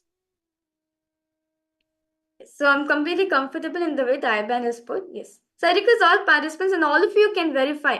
So I'm going to be turning my face to different directions to see whether any whether the IBAN has been put properly. And if you want to any correction, so do feel free to post in the chat section, no problem. So I'll be turning to my right, left, up, down, all around. So now I'll be going to be connecting Oneness space with Swamiji by chanting the Mahavakya 3 times. See, for those of you newcomers, those are viewers who's watching us live right now, you'll be wondering, what is Mahavakya, what is he chanting, what is all this thing? See, this, to all of us understand that powers are possibility for all of us, right? It is for you to understand that this is our lifestyle. Understand, we all of us were living like this. So our daily life, whatever we're working, right? Swamiji says that just by manifesting powers, you can make your life filled with joy and filled with bliss. Because when you're manifesting the powers, it is Paramashiva was manifesting. You're not remembering you. As throughout the whole Paramashivoham program, you'll be actually manifesting with different powers that Swamiji has divided for all the participants. All these powers are manifested from one space. You and Paramashiva are one in the same. That space of oneness. That happens when you chant the Mahavakya. Whenever you are low, whenever you're feeling low, or whenever you feel stressed out, or you want to manifest powers, or you want to raise yourself to higher frequency, Mahavakya helps you to raise into higher frequency. As Mahavakya is a passcode. It's a mantra given by Swamiji. But just by chanting it, it immediately raises your frequency to higher frequency, and for you to experience the oneness in you. It is God coming in you. You're experiencing oneness with God. So now I'm going to be chanting the Mahavakya 3 times, connecting in oneness space with Swamiji, and manifesting this Shakti. Om Nityananda Paramashivoham. Om Nityananda Paramashivoham. Om Nityananda Paramashivoham.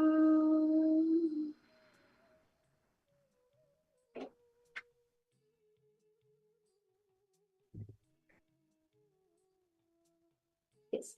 So I now request all participants and all the viewers who's watching us live right now, I request all of you to go ahead and post anything you want. You can post a series of emojis, or you can post a series of numbers, or you can put even a combination of emoji, numbers, and letters, or you can type anything in your own language too.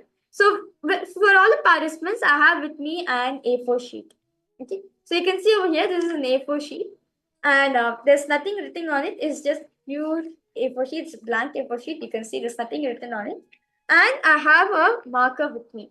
So anything if you write in your language, for example, if you've written something in Mandarin, I can, through the third eye, I'll be able to write down the script for you.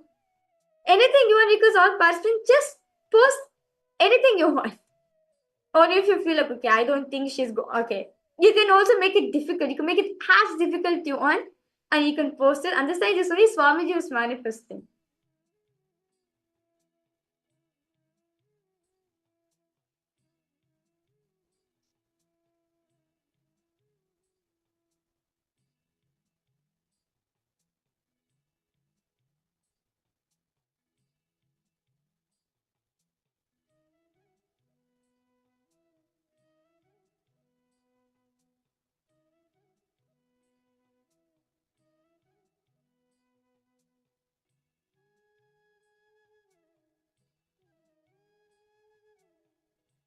Just go ahead and post anything you want.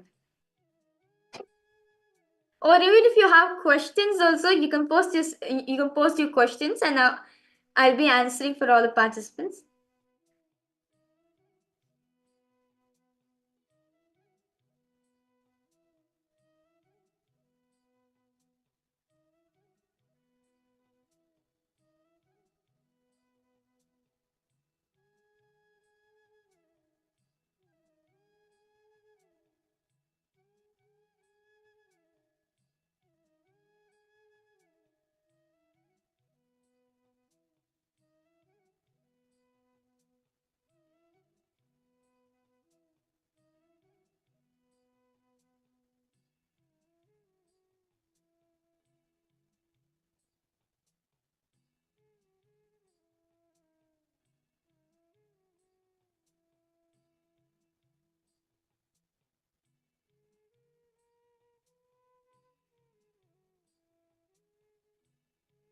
I request all participants, you can post anything you want. And all the viewers who's watching us live on YouTube too, I request you to post.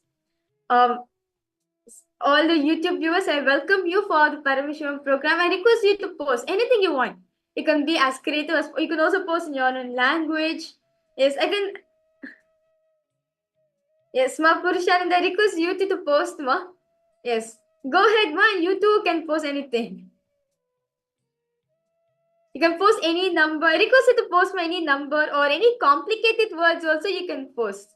Or if you want to post in your language, for example, if you know some Spanish or French or anything, you can also post in that language too.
I request all participants, go ahead and post anything you want. That's fine. Just feel free. Or if you feel like, okay, how is she even doing this? Like, I know for all the participants, all of you will be wondering, how is this she's able to do? See, understand one thing. First thing Swamiji says that it's okay, for kids, Swamiji says it's actually easy for them to manifest this extraordinary power because Swamiji says they do not have the societal conditioning in them. Whereas for all of us, for all the adults, we are built with so much of societal conditioning around us, parental conditioning happening. We have too much of self-thought within ourselves, right? And lots of self-doubt, self-hatred, self-denial, all these things which is there in you. You like, for example, the moment you put the eyeband right, what's the first thing all of us will think? My God, how am I going to see? It's too dark, right? Some of us will start shivering. Some of us will start panicking. Some of us will start crying because you're not able to like we are not able, like there's so much of self-love which is there within us. There's so much of conditioning which is there within ourselves. That is what Swamiji says. If we just break the conditioning, if we just complete with the parental conditioning, simply able to manifest the Shaktis. Whereas a child is now only developing. As Swamiji says, children are like sponge. Whatever you pour in them, for example, you pour the water, like how the sponge just absorbs everything. Same way children are like that. Kids are like that. Whatever you feed them, they immediately absorb it into their inner space. That's why Swamiji says for children, it's be very easy for them to manifest these Shaktis as they have nothing in their inner space. They have no conditioning. There's no parental conditioning them. So that's why immediately Swamiji said it means I'll be able to, that simply be able to manifest these Shaktis.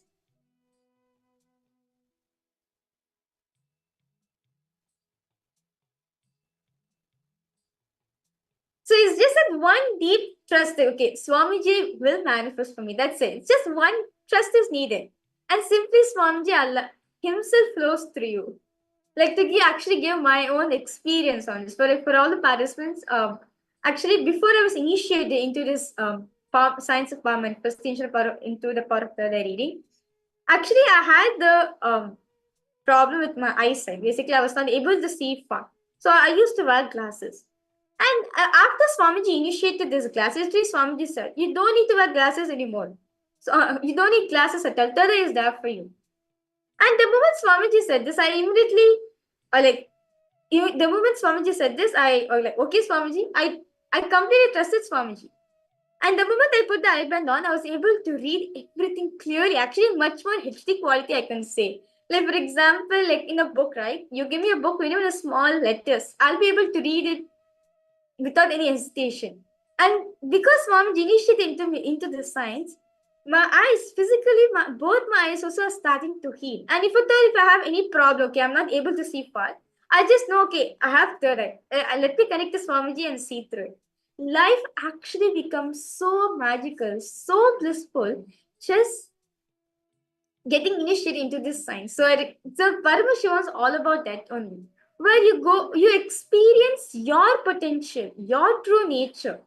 See, we've been growing up, we built us with, we think who we are with all the patterns, with all the self-doubt, all parental conditioning, all the emotions which you have in your life.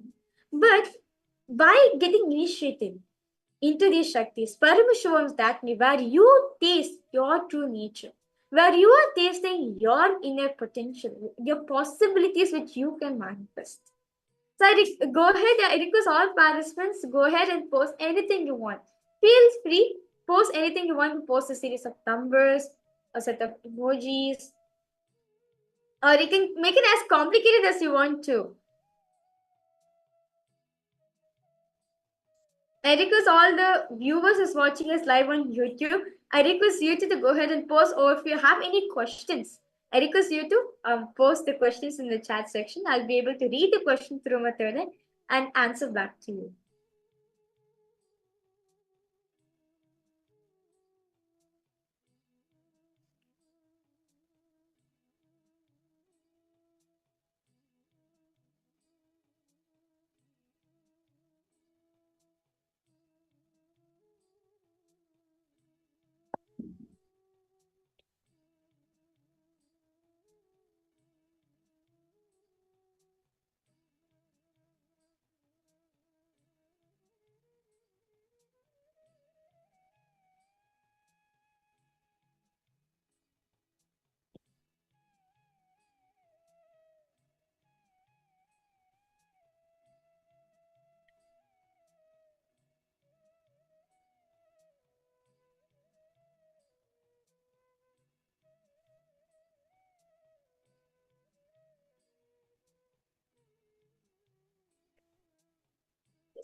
So for all the participants, I have with me the Bhagavad Gita decoded book revealed by Swamiji. So there's there's more than 1,000 pages in it, and all the fonts in this book is actually really tiny. So now for all the participants in front of you, I'm going to be opening a random page. So little to understand, okay, in the world we have different types of reading, right? We have the critical reading, we have analytical reading, we have skim reading, scan reading, and different types of reading. But this reading, the third eye readings, actually is one of the most ancient type. Given by understand this science was being transmitted from a master to a disciple out of his love and compassion.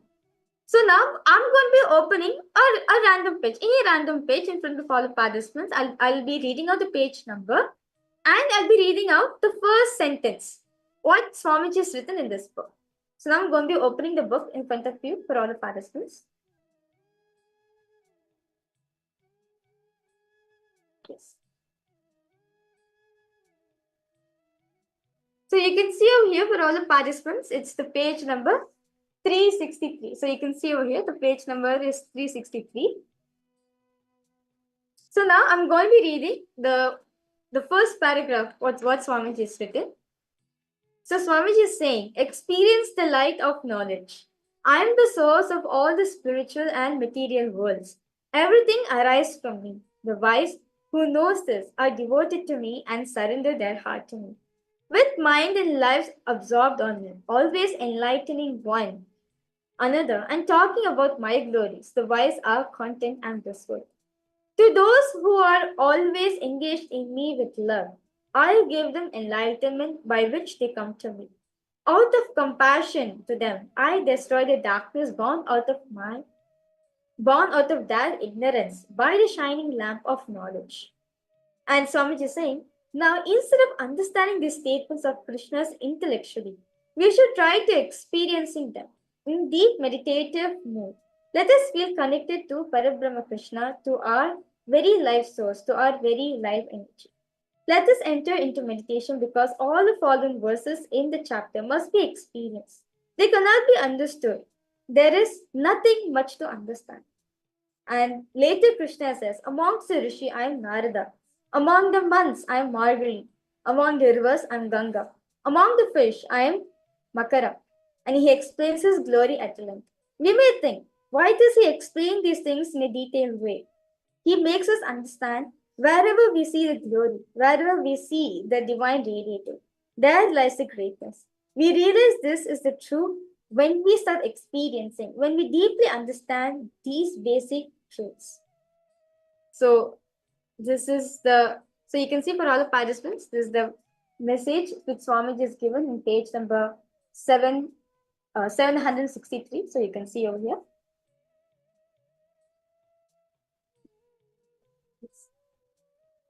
So now, I request all. So now with this demonstration, so now I'm going to be removing the icons for all the parties. See, understand this is just a glimpse. We have Swamiji has revealed that there's 463 plus external Shaktis of Paramashiva. So this is just the first demonstration which we want to show for all of you. So now I'm going to be removing. So now I'm going to be requesting someone to remove the IBAN.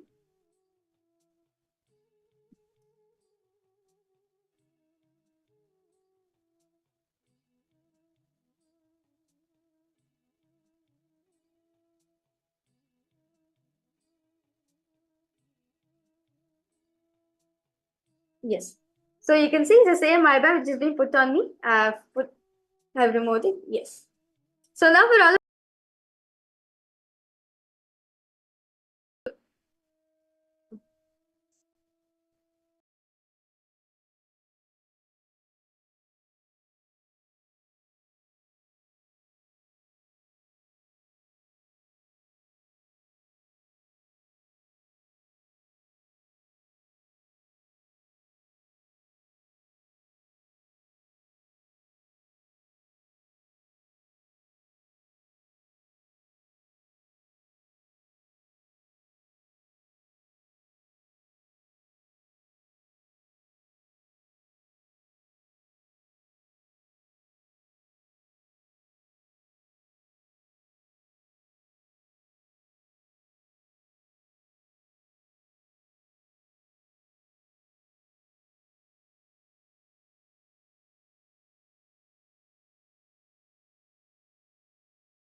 all of us just witnessed a glimpse of the various different possibilities that gets awakened in you when your third eye is awakened. The next 21 days is going to be extraordinary powers, various different powerful cognitions, all these great sciences manifesting in you as your experience. So sit back, relax, and enjoy while Swamiji showers you with all these amazing sciences. Get ready for a blast. And now that we've understood what is power manifestation, we have had a glimpse of the science of third eye. Let us now understand what can you expect in Paramashivam. When we say Paramashivam, what exactly is that program? What experience does it cater to? And what can you expect in the next 21 days as a result or as an experience for yourself? We're now going to be entering into understanding about what Paramashivoham is all about. And Swamiji reveals to us beautifully how Paramashivoham gives you that superconscious breakthrough. And what exactly is unique about Paramashivoham? Let us listen to all of these revelations now.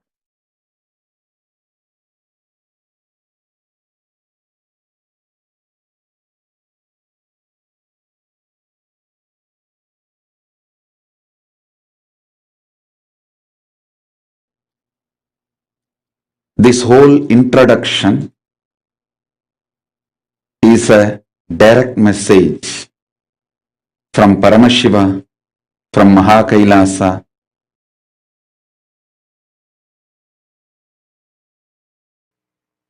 This whole Paramashivoham level 3, I am going to focus on one word.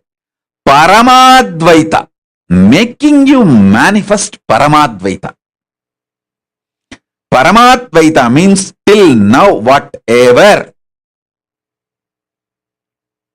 I have shared with you all, putting the whole thing together and making it into an experience, reality, manifesting.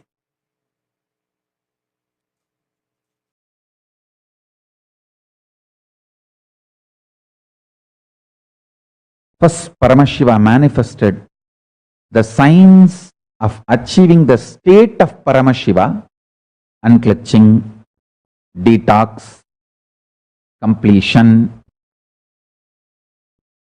reliving and relieving the pain patterns and engrams. All this is science of achieving the state of Paramashiva. Then, integrity, authenticity, responsibility, enriching, causing, living in perpetual completion. These all is the science of space of Paramashiva. Manifesting the space of Paramashiva. Then, oneness is manifesting the powers of Paramashiva. Then, Paramashivoham science is manifesting the being of Paramashiva. Now, Paramashiva is revealing the science of manifesting the superconsciousness of Paramashiva.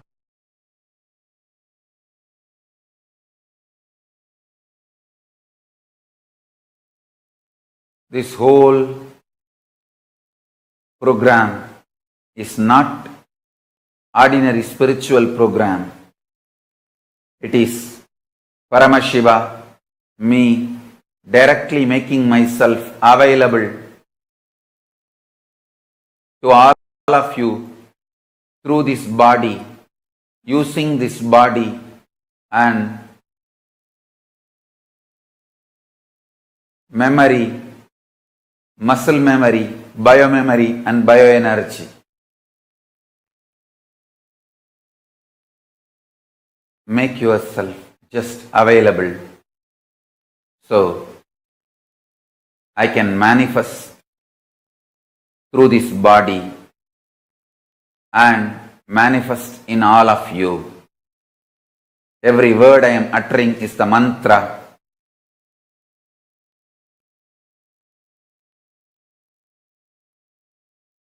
I am manifesting in this system, in this body completely, so you can all just mirror the neuron activities of this system and manifest the being of Paramashiva.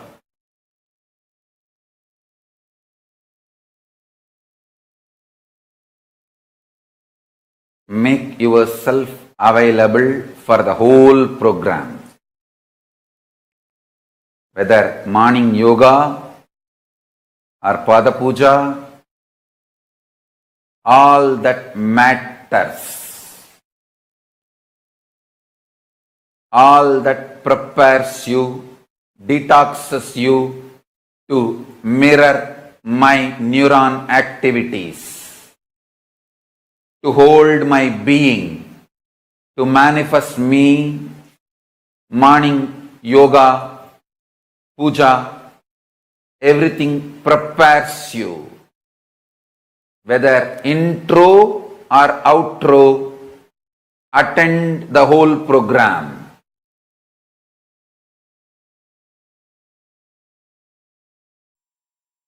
Listen.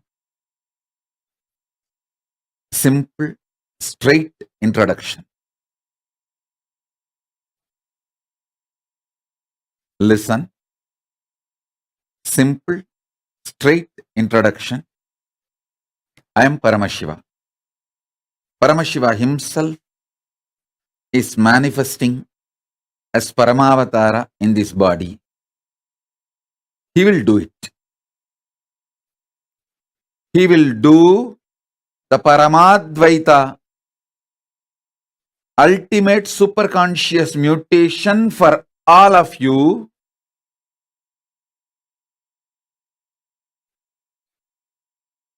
irrespective of what state, space you are now. Forget about what state, space you are now. All that does not matter. You may be overflowing with gratitude, love, devotion, or you may be just sitting, fighting with yourself, ready to fight with me, ready to blame yourself, ready to blame me, whatever state you are in. Don't worry, nothing bothers.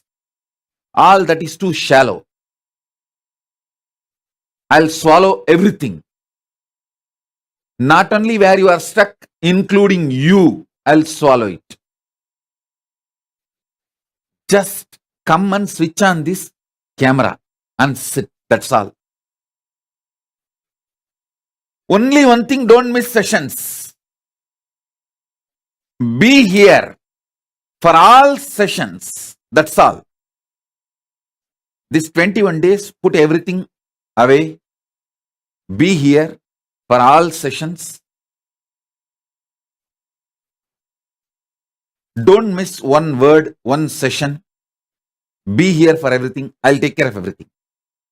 See, I know the human mind more than you know you. More than you know you, I know you. And I have a solution. I only have to do, I'll do it. I will do it. Listen. Actually, I just want this 21 days time from you.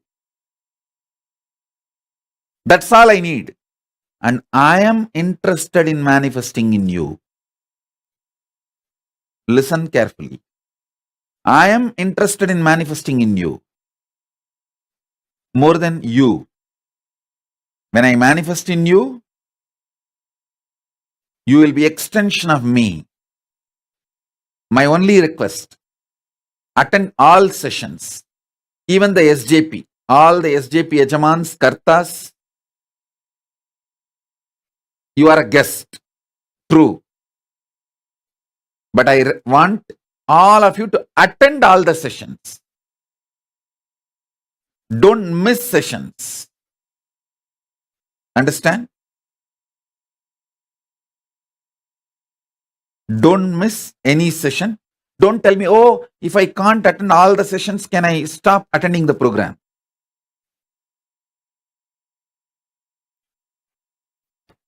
Attend all sessions. Everything will align. Your life, your work, your job, everything will align. Every session, I'll cause miracles. Every session is not just teaching or initiation, every session is a miracle. This first session is a completion miracle. Whether you feel in your stomach hungry or bloating, underfed or overfed, I'll swallow you completely now. Get your pets, kids, make them all come and sit in front of camera. That's all I need. Nothing else. I just need to see them. You just need to see me. That's all. Nothing else is required. I'll do the job.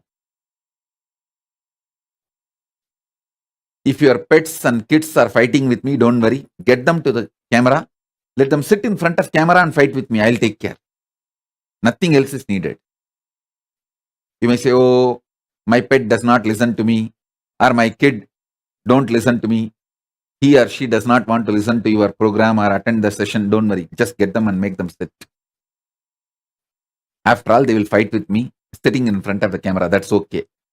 I know how to deal with them. Let them sit in front of camera and fight with me. I have no problem. I'll deal with them. I'll swallow them completely. I have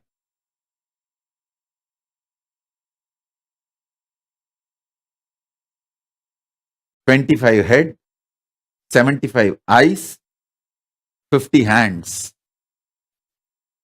By sitting in front of the camera, you give me the authority to manifest in you, to do the superconscious mutation in you. You can be relaxed way, stretching your leg, no problem. All that is okay. Just be in front of camera.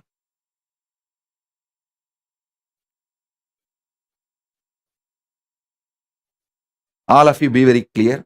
I am in the very room where you are all sitting. I am in the very room where you are all sitting, and I am doing the job directly. I am sitting there with you and doing the job.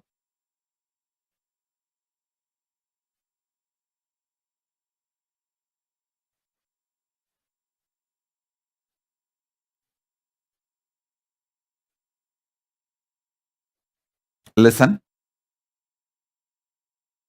All your past,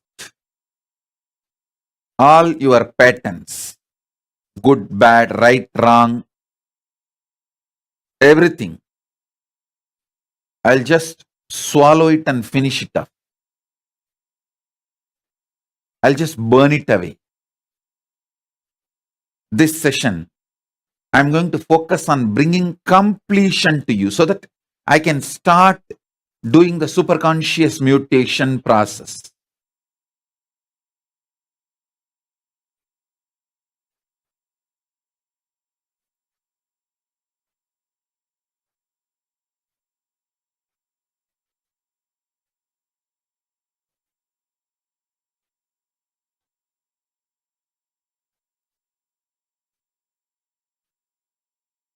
So remember, this whole Paramashivoham program, every session is not just teaching, not just initiation.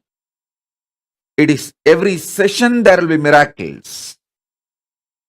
Every session there will be miracles. So many people messaged, oh, Paramashivoham, level 3, this program is nothing compared to the earlier. This is something totally different. Because I have become totally different. Listen, last 3 years of me sitting with me, burning me. The kind of the ferociousness, intensity.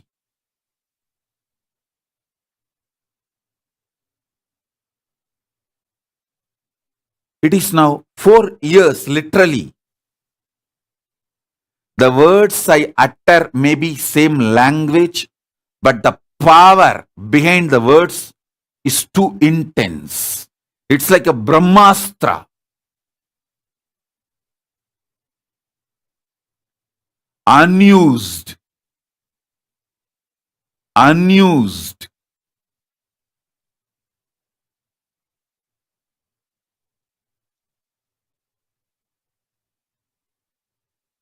It's like Brahmastra.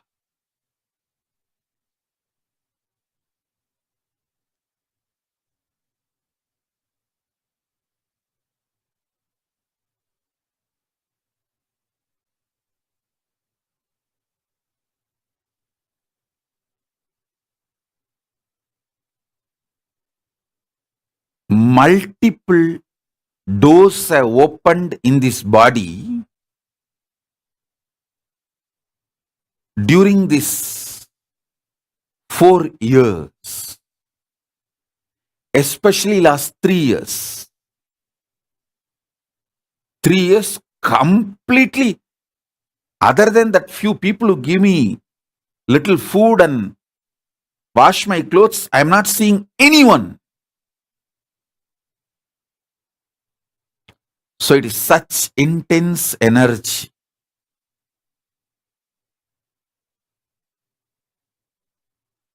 Earlier, if every word is like a astra, weapon, now it is like a brahmastra.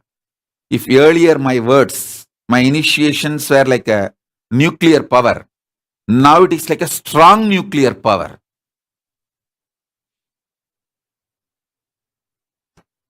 So sit, I am ready for superconscious mutation process. So let's make the superconscious mutation process. These small miracles are too small. You dropped your spectacles, your health is becoming better, you dropped 10 kg. What is the use? Okay, good. You become healthy.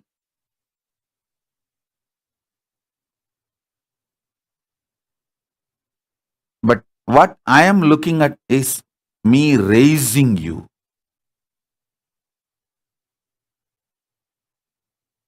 To Kailasa. See, when I give a Guru Vak, I am like a Brihaspati. I'll be very moral, socially polite, decent. I won't get involved. But when you listen, I'll be like a Sukra. I'll give everything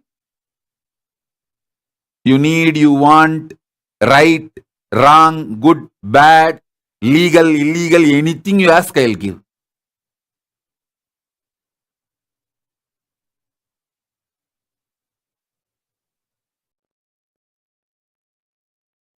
This Paramashivoham program is to introduce the cosmic principles and cosmic beings, make them as part of your life. I tell you. 1 or 2 times have Ganapati Darshan, Venkateshwara Baba Samadhi Darshan, Devi Baba Samadhi Darshan. By 3rd time, 4th time, you will see every prayer you are asking those beings, Ganapati or Venkateshwara or Subramanya or Parashakti. Simply those prayers become reality, and the relationship between you and that cosmic beings built.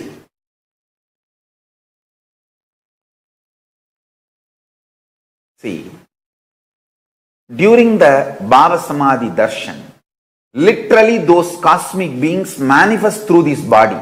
Just like how they manifest in Archavatara, deity, they manifest in Nijavatara, Pratyakshavatara, and give Pratyaksha Darshan. And give you all the boons you ask, bless you, make you experience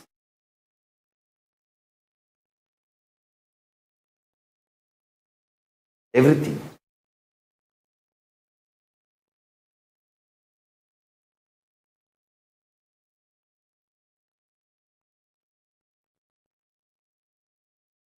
Enjoy Paramashivoham, which is introducing and making you cognize the cosmic principles and cosmic beings. The state of Paramashiva, space of Paramashiva, powers of Paramashiva, being of Paramashiva.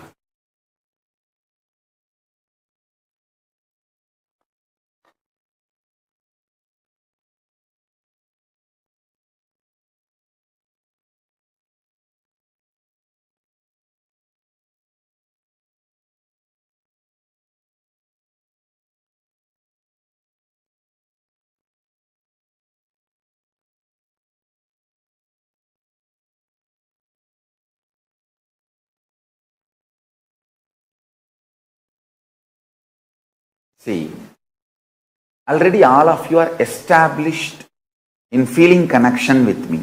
I'm talking to all my disciples and devotees. When I see you, even in the two-way I am happy. When you see me, even in the two-way you are happy. That's all is the feeling connection. See, when you see me, you are happy. When I see you, I am happy. Means we both are established in cosmic Wi-Fi network. That's what I call cosmic Wi-Fi network. Cosmic feeling connection. Wherever you are, I am with you. Wherever I am, you are with me. Paramashiva's own superconscious mutation manifestations. 64 manifestations he himself describes in Vedagamas. Lingamurti, Lingodbhavamurti, Sadashivamurti, Mahasadashivamurti, Umamaheshwaramurti, Sukhasanamurti, Umeshamurti, Somasgandhamurti, Vrishabhantikamurti, Natarajamurti, Dakshinamurti, Mahakalabhairavamurti, his own 64 superconscious mutation manifestations. First time ever I am initiating people into this. First time ever I am initiating people into the superconscious mutation manifestations of Paramashiva, all the 64. See, separately I initiated people in Dakshinamurti manifestation. Separately I initiated people in Kalabhairava manifestation. Separately I initiated people in Nataraja manifestation. Separately I have also initiated people in Lingamurti manifestation. Like different individual manifestations of Paramashiva I have initiated. Like Lingodbhava Darshan. Through that Lingodbhava Murti initiation I have done. But first time, all the 64. This Paramashivoham, you are going to experience all the 64. So I am beginning the initiation with introduction from today. This is going to be the unique offering from Paramashiva for this Mahashivaratri and this whole Paramashivoham. Initiation into superconscious mutations of Paramashiva. All the 64 manifestations. Like Gajasamhara Murti is one manifestation. Tripurantaka Murti, Sandhya Nritta Murti, Gangadhara Murti, Jwarabhagna Murti. Each of these manifestations, Kshetravala Murti, Kalantaka Murti, Bhikshadana Murti, Pasubhada Murti, Varaha Samhara Murti, Brahma Sirascheta Murti, Gauri Leela Samanvita Murti, Ekapada Murti, Jvalantara Vada Murti,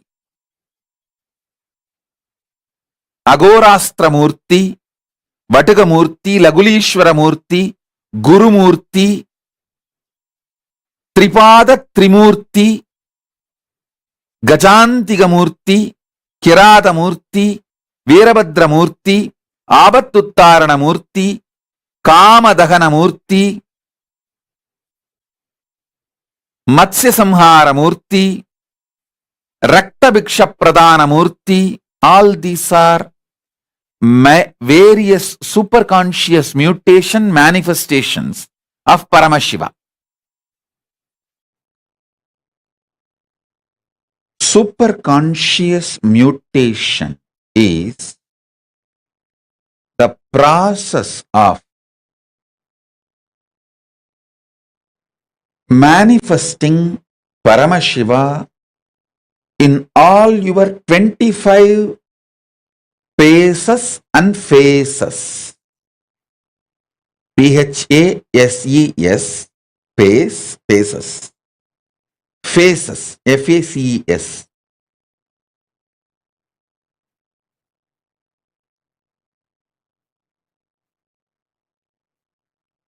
All of us have 25 different dimensions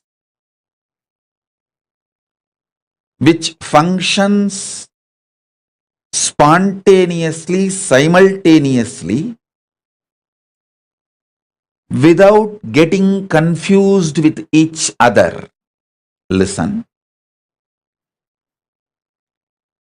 Your ability to put your body in autopilot mode, like your heart beating itself, blood purifying itself, liver functioning itself, digestion happening on its own,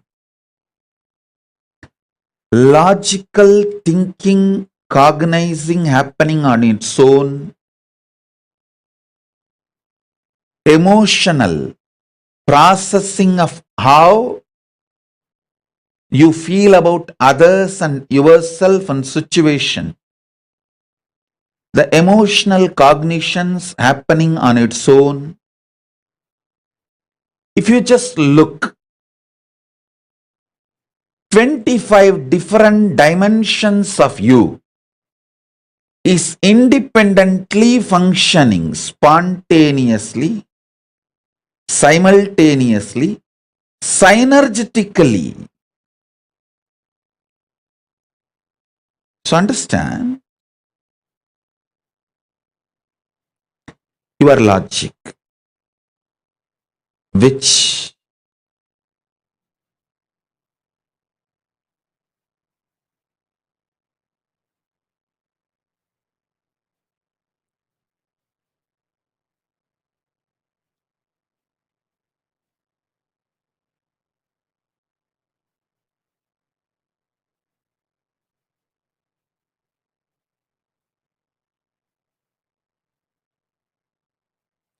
receives information, processes information, makes decision. Your emotional cognitions receives inputs, processes and decides. Understand? Listen.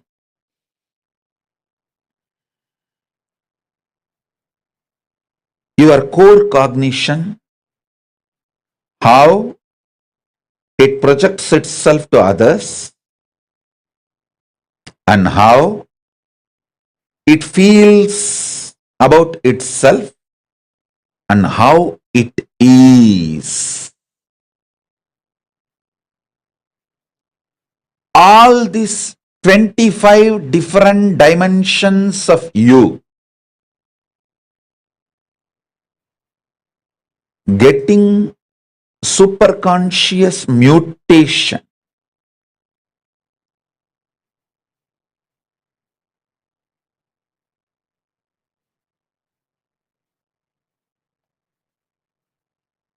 through the initiation is the process I am doing right now for all of you. Listen.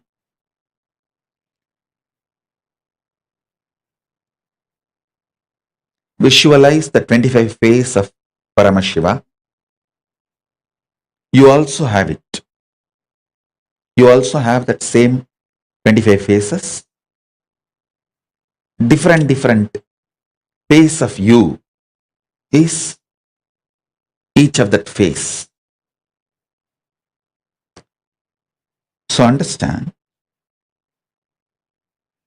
all the 25 faces of Paramashiva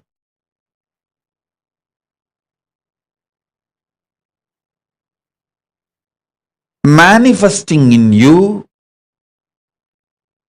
with the same superconscious powers of Paramashiva is the purpose of the initiation I am doing now, right now. Paramashiva is the greatest ultimate possibility, powers and boon. Listen to this word, boon. It is not given based on your qualification. It is given based on his qualification. Listen. It is not given based on your qualification. If it is based on your qualification and action, it is salary, payment, business. You earned it. It is given based on his qualification, not your qualification. That is why I say Paramashiva is a boon. Understand first, when I experienced the ultimate, the first thing, when I was settling, the first thing I felt, oh God, a boon. What is happening to me? The kind of the grace and beauty, storm of the grace and beauty, powers and possibility it has brought inside. Oh God. Even if it is delusion, I am okay. I wanted to stay in that same space forever. Of course, it is not delusion. It is the most powerful state where no delusion can work. I am telling you, the state is so powerful. Even if it was delusion, I am okay. I wanted to be there forever. Such grace and such beauty and such feeling of bliss and ecstasy. Listen. Paramashiva is the greatest possibility, powers and boon. For example, you see a fiction movie. There's so many Star Wars, Superman, Spider-Man, all those fiction movies you see, and the heroes, the TV serial, about these conscious mutants, and all these TV serials and fiction movies when you see, if you think all this is possible or not, I tell you, it is all possible that all of this and something more. That possibility is Paramashiva. Listen, it is not hope, it is fact. It is already reality. It is happening. It is not that I am telling you stories of something happened which 10,000 years before or going to happen 10,000 years after. No, it is happening. Understand, Paramashiva impacts the present consciousness by happening alive. Is happening. Understand? Nothing should stop you. Trusting Paramashiva is a boon, powers and possibility. I tell you, start acting with this powerful cognition. Paramashiva is possibility, powers and boon. Then you will see boom is there. making things happen. He's there, just making things happen. Any boon you ask, anything you want me to give you, I am here to give you. I am here to give you anything you want. And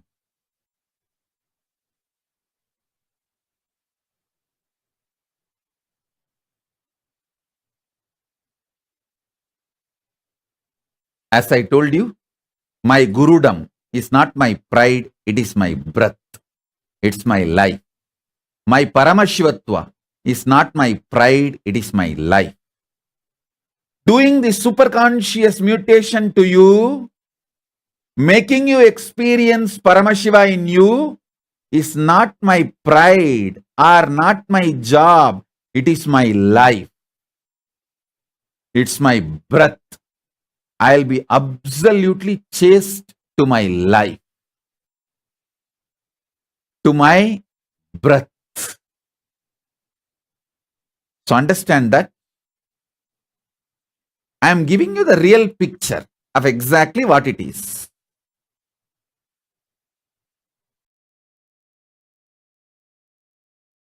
Paramashiva, me, manifesting through this body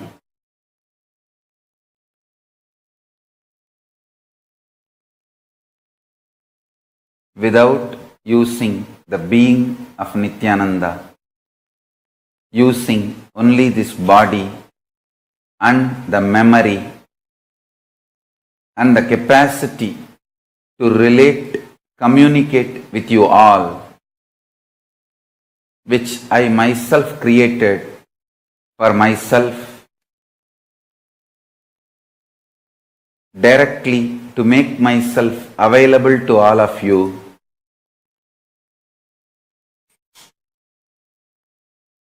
Now, the world is ready and I am making myself available, my very being available through this body, using the memory of this body, muscle memory and bioenergy of this body, my very being, Paramashiva, fully available to all of you to receive, manifest absolutely. Understand, all these days I was using the body, memory, biomemory, muscle memory, bioenergy and being of Nithyananda too. Now I am using this body and memory and I am manifesting my being as I am. Even Paramashiva needs a human body to relate with human beings and this universe. Only if I manifest in this system and radiate neuron activities, your brain can mirror this same neuron activity and manifest my being. So I made this body, memory, bioenergy, muscle memory and the being of Nithyananda for me to manifest and make myself available to all of you. Now, this body is fully matured and this world needs me immediately. So I decided to manifest through this body using the memory, muscle memory, biomemory and bioenergy of this being.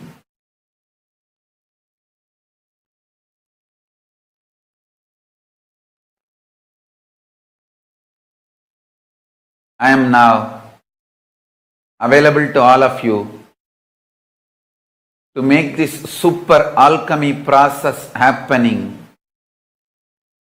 on planet Earth, first time in this mass large scale.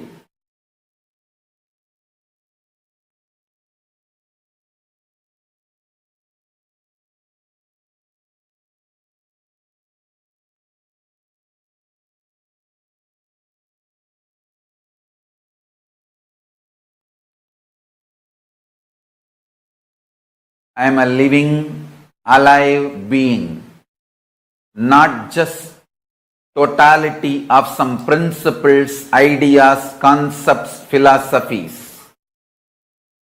I am zillion times alive, infinity times alive than what you feel as your being.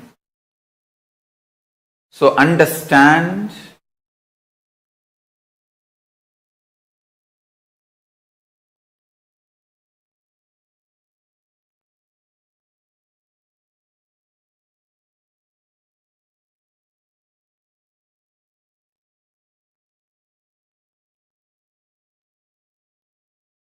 all the fears, greed, everything you go through is superficial, not even skin deep. It is just some dust fallen on your skin. It is neither wound nor deep. Understand this truth. Just like some little dust fell on your skin, which you can wipe it, which you can clean it casually, without much effort. All the fears, all the greed, all the powerlessness you are going through is just simple dust. Unfortunately, you do not want to respect your problems as simple dust, because 90% of what you consider as your being on huge wars of life, too big, whatever you have been taught as too big, as core of your being, is mere dust. If you accept your problems, powerlessness is mere dust. You need to literally drop your being, and you don't know which one to hang on, hold on. That is why you kept your old being alive and suffered a lot. Now I am telling you, I am Paramashiva, fully available to all of you. Absolutely available to all of you. Me, Paramashiva, here, fully available to all of you. Decide to drop your powerlessness, fear, greed, non-integrity, a low way of existing. Drop all of it. I am available now here. Understand?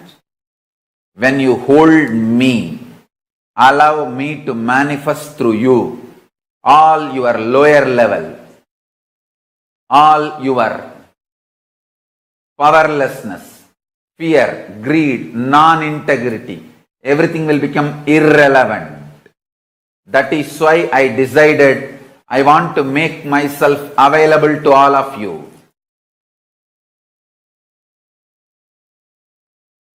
That is why I broke all the social structures ideas, concepts, including money. I made everything irrelevant and making myself available to all of you wherever you are in your very bedroom. I am sitting with each one of you now personally in your room.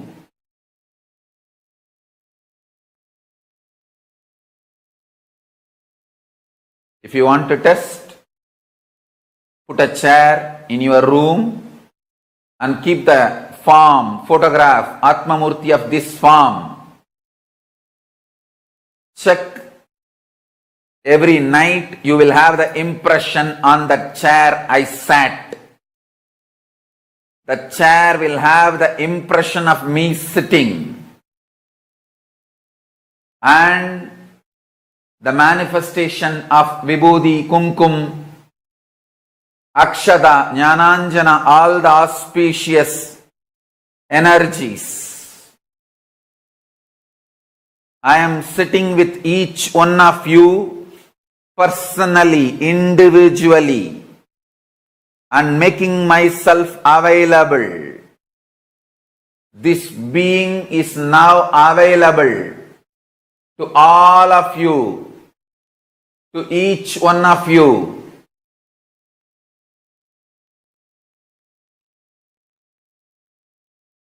I am making myself available to each one of you.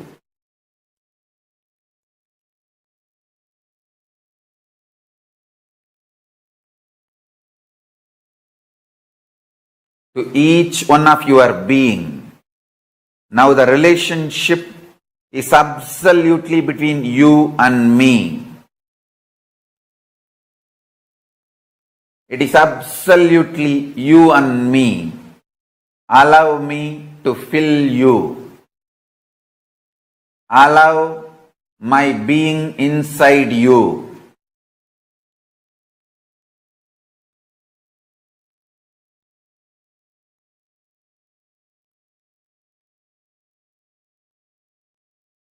When you start tasting my being, all your past fears, greeds, powerlessness, everything will just become irrelevant. You will be showered with the boons you aspired for and you can never even imagine.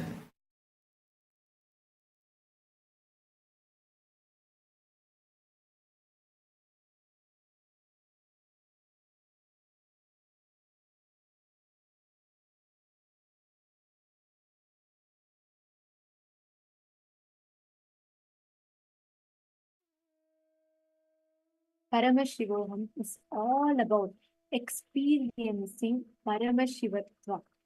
You're experiencing the Paramashiva component in you. Like Swamiji beautifully put it.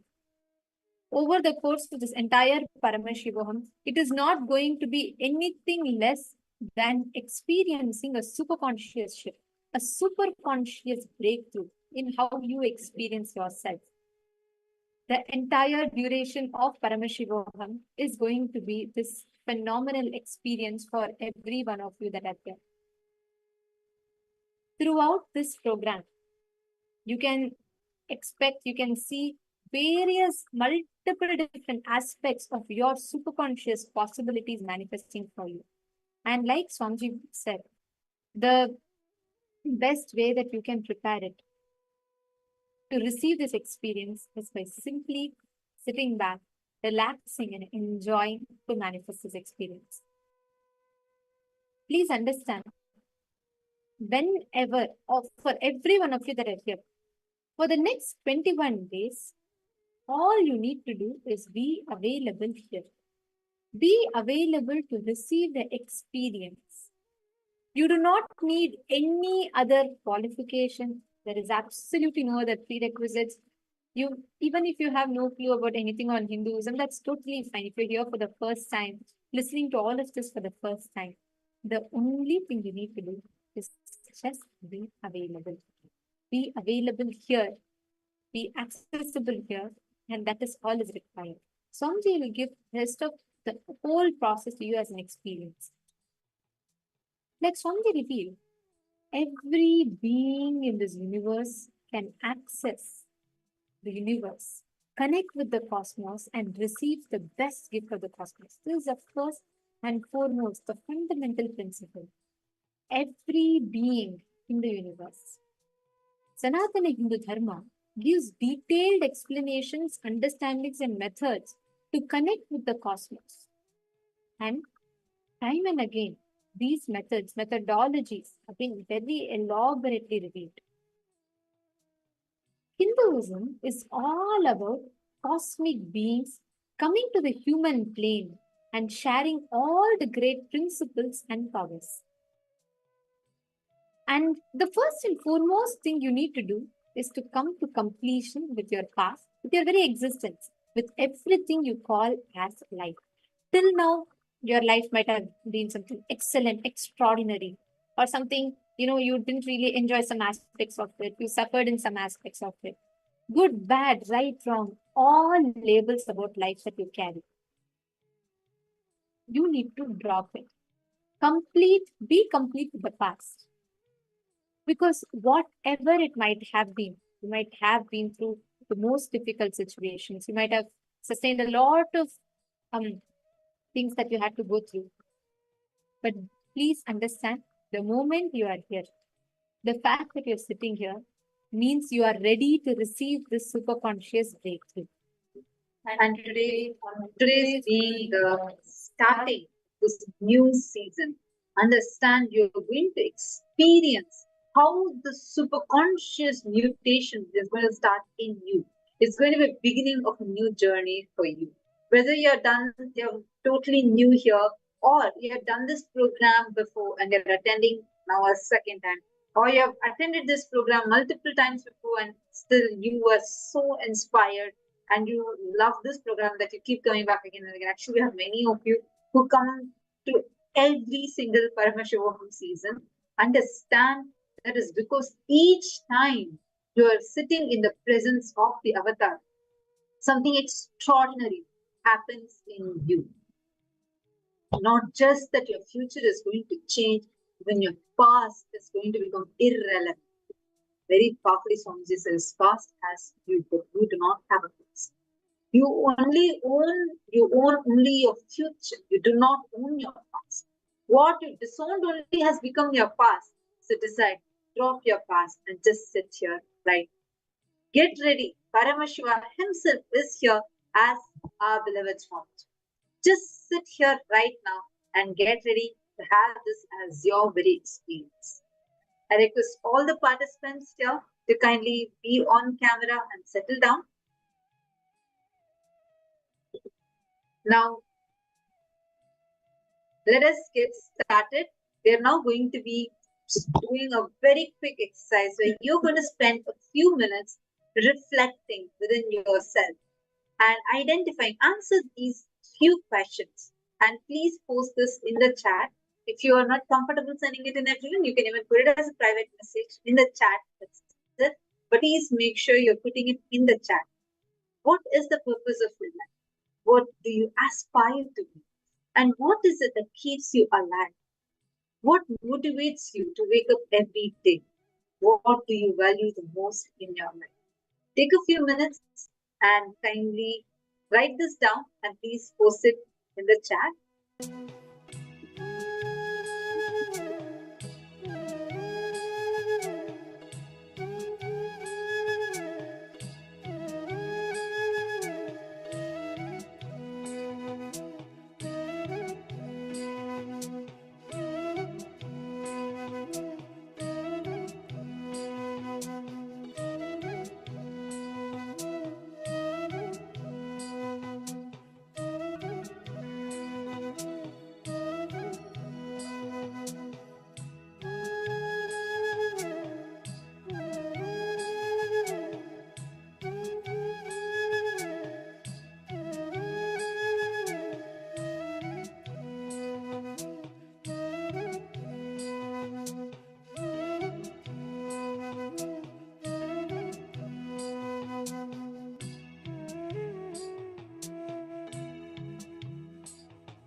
hope all of you have finished writing. What each of you are looking for as the purpose of your life, what you are aspiring to be, and fundamentally, what is your passion? What are you looking forward to in life?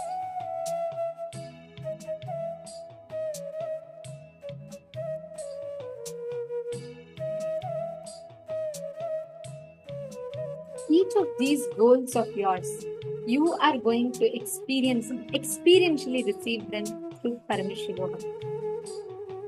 And in the next course of over the next 21 days, you're going to be learning multiple different aspects of you, what you experience as yourself. Understand, you might be here with immense knowledge. You might have read the scriptures of Hinduism, you might have had some kind of an idea and you're here to seek further. Or you're here completely as a first timer, a newcomer, and you are like you're just a beginner. Or you're here because you want to experience healing, or you're here because you want to have a financial breakthrough in life, or you're here simply because you want to experience what KAILASA is. This program is for you. In the course of the next 21 days, you're going to be covering some of the most fundamental aspects of life to your highest possibilities are. And what can you do? How can you be prepared from your side to receive it? See, what is most important for Paramashivam program is not that what you need to do, but how to be. What are the ways in which you can be prepared for it? What is the way, how you can set up the space in which you serve? How can you be prepared with receptivity? In the next 21 days, the place that you will be sitting will be called the Nityananda Sabha. Nityananda Sabha is typically whenever Swamiji conducts the programs, the hall in which the program happens is the Nityananda Sabha. And Nityananda Sabha is called so because during the course of the program, that literally becomes an extended breathing space of Swamiji's. It's equivalent to a sanctum sanctorum in a temple. And this is very, very sacred, which is why the next 21 days, wherever you might be sitting, make sure that you are sitting in a space, making that space, maintain it sacredly, separate way. Do not mix it. Do not keep it in your afternoon in a bedroom or somewhere where you tend to get distracted. Get a space for this program separately. You can have a room, living room, anywhere where you're not going to be disturbed, distracted, and maintain that whole space very sacredly. Set up the space itself like a temple, because you're going to be receiving Swamiji there. You're going to be manifesting this extraordinary experience there. So right from Atmamurti, a small asana for Swamiji, and light a lamp, and have some fresh flowers, some naivedyam, cooked rice, and water. Each of this is set up like a beautiful sacred space, a simple temple, a home altar in your place, and sit in that space for attending the program. Just setting up a sacred space for this will enhance the experience that you have. You all can see this image here. This is how an Atmamurti looks like. And you all can take a few minutes, set up the Atmamurti on a chair. If you do not have a simhasan, that's fine. You can just set up in a chair, put a cloth nicely, decorate the chair, and essence is to make sure that you maintain the sanctity, the sacredness of that space. Literally, in the next 21 days, that space that you are sitting in is going to be like a temple. It is going to be a place where you can receive Swamiji, you can experience all the extraordinary gifts that Swamiji is showering us. And also to all the participants that are here, the knowledge transmission in Paramashivoham happens through Diksha. This entire space, the whole program, every day will happen from 7 a.m. to 11 p.m. Eastern Standard Time. It will happen for 16 hours. So it will be from 7 a.m. to 11 p.m. Eastern Standard Time. And each session is designed by Swamiji for you to experience a miraculous journey, activities, meditations, kriyas, power manifestation, internalization exercises, and more. So every session is designed in such a way, it will start with each day we have a specific theme that we work towards. Like one day is dedicated exclusively for wealth manifestation. One day is exclusively for relationships. One day is for you to understand about your health. This is the best way to manifest health. And then another day for how to get rid of all pain and sufferings in life. And another day for learning about parallel universes and vertical time zones and so on. Each day is dedicated for you to learn one particular aspect. And you cover it in various different styles, like you learn various meditation techniques to achieve it. You learn various powerful cognitions. You manifest powers based on those powerful cognitions. And then you do a lot of exercises to internalize and analyze these truths. So each of these days, each of these are designed for you to have that day.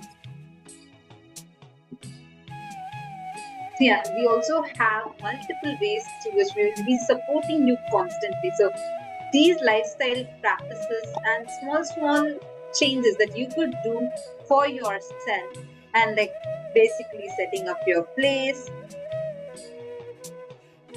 Mylin Simmer is asking, when we answer the questions, what are we doing?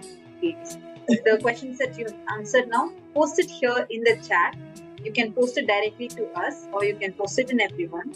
And this will help you a lot, tremendously, to start focusing on your true goals. That's the purpose of the exercise. And you will start with having the right understanding of yourself. So from having the right understanding of yourself, you're going to be approaching this program, and that will also give you a deeper context as to how to be part of the program. So just do post it here, and we will help you from whatever you're posting. We'll be able to help you better to have the best experience.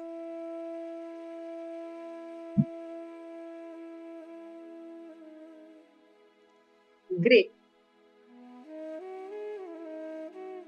Now you're going to be experiencing, each one of you that are here with us.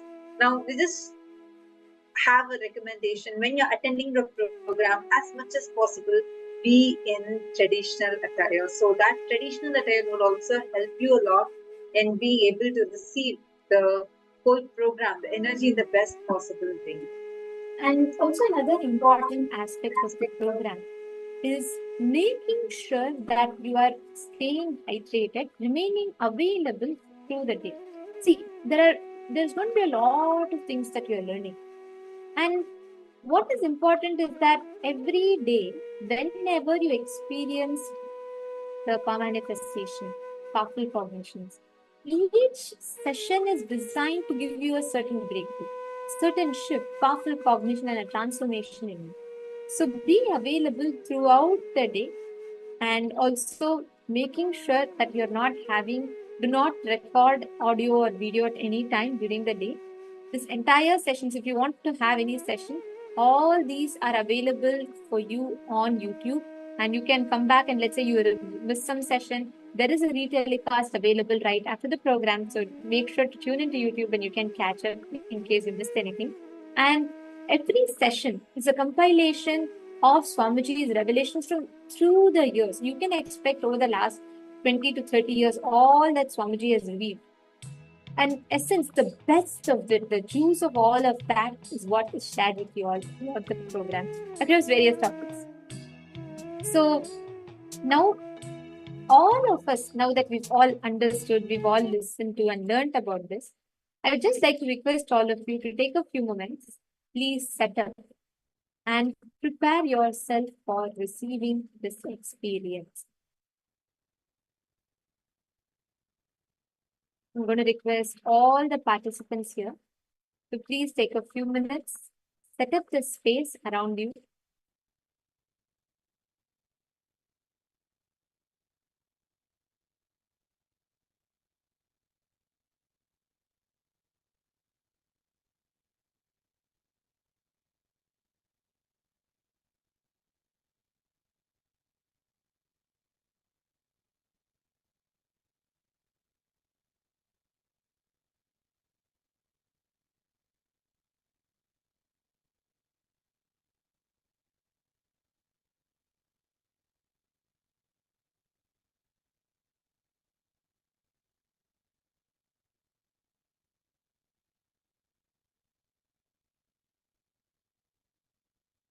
Now, we're all going to be entering into the next session where we are going to be understanding about the first principles of power manifestation.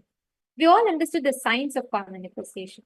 And throughout the program, you're going to be listening to, learning about the science of how do you manifest this power? How exactly does power manifestation happen for you? And in this session, this is an exclusive session that Swamiji had with the participants of Sadashivoham, where Swamiji revealed about the first principles of power manifestation. How do you manifest these powers? And Swamiji revealed the science very elaborately in a detailed manner. And that is what we're going to be listening to right now. And we're going to be learning from Swamiji himself on how you can manifest powers. And towards the end of this session, we will be doing a very special third eye meditation process, right? After which we will be manifesting the powers. So I'm going to request all the participants to please make sure that you do the entire meditation process right after this. So firstly, we're going to be understanding what are the first principles of power manifestation. How do you manifest powers? What do you need to have as an experience to manifest the powers? That's what we're going to be learning about. So let us all enter into this session now.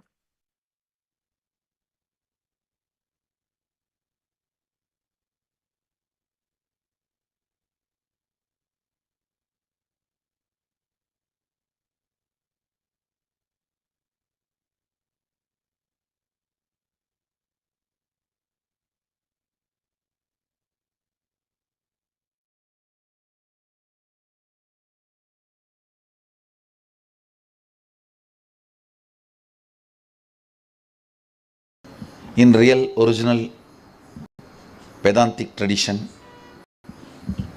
ego is not described as demonic. You getting into powerlessness is all ego. Basically, you should be looking at getting rid of powerlessness, not ego. Getting rid of the very powerlessness is the real Vedantic definition. Nowhere. Please, all of you understand, never even internally think of getting rid of ego, even internally think of getting rid of powerlessness. Because many times you can't tolerate your own joy because you start doubting it may be ego. You can't tolerate your completion, your joy, your fulfillment because you start doubting it is ego. Ego, the word, can be implanted in you. You can ever be in the self-doubt, self-hatred and self-denial. The first lesson you are taught, you are the ego and you need to achieve enlightenment. Then, even if you grow and manifest some extraordinary things, it will only be Siddhis. The first statement taught to you, the first principle taught to you, you are Sadashiva, start manifesting. So everything you do will be Shaktis. Understand the difference between Siddhi and Shakti is the basic cognition with which you start. Understand, if you are made to believe you are ego as a first principle and you need to achieve enlightenment, gone. Your life is gone. It is like within the matrix, you play all the games, whatever you play. End of the game, you are within the matrix. The first principle taught to you itself should be Ishavasyamidam Sarvam. The first principle taught to you plays a major role in your thought current, the way you approach everything. The only difference between Siddhi and Shakti is the first principle. Nothing else. I tell you, even if the first principle starts as a belief, For example, you do not really feel you are Sadashiva, but you think because Swamiji is telling, okay, let me tolerate it. Even if you start in that way, in few months I can make you forget that you are not believing you are Sadashiva. I'll make you believe you are Sadashiva. I am more powerful repeater than your mind. Understand? I am more stubborn than your mind. So I can repeat more number of times you are Sadashiva than the number of times you repeat you are not Sadashiva. So the whole game is about the first principle.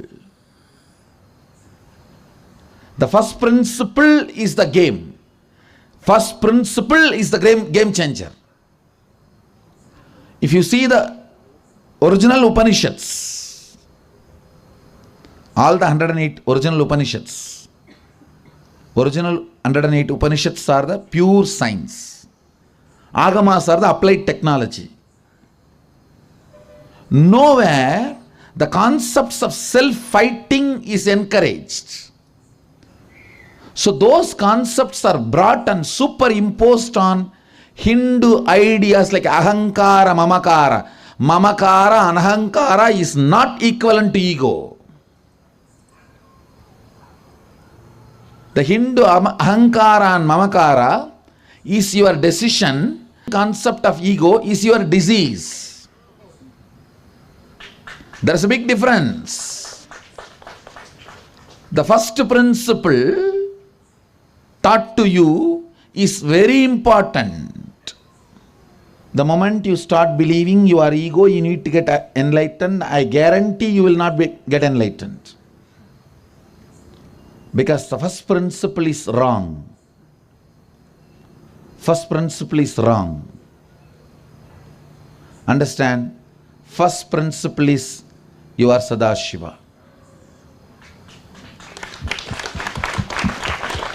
Then let us have all the other discussions, practicality, questions. Why I am not manifesting, why I am manifesting, why I am partially manifesting, why I am partially not manifesting. All those struggles, questions, ups, downs, hitting, fighting, debate, Vakya, Artha, Siddhis, everything next. But the first principle is you are Sadashiva. And let's start manifesting. That is the business here.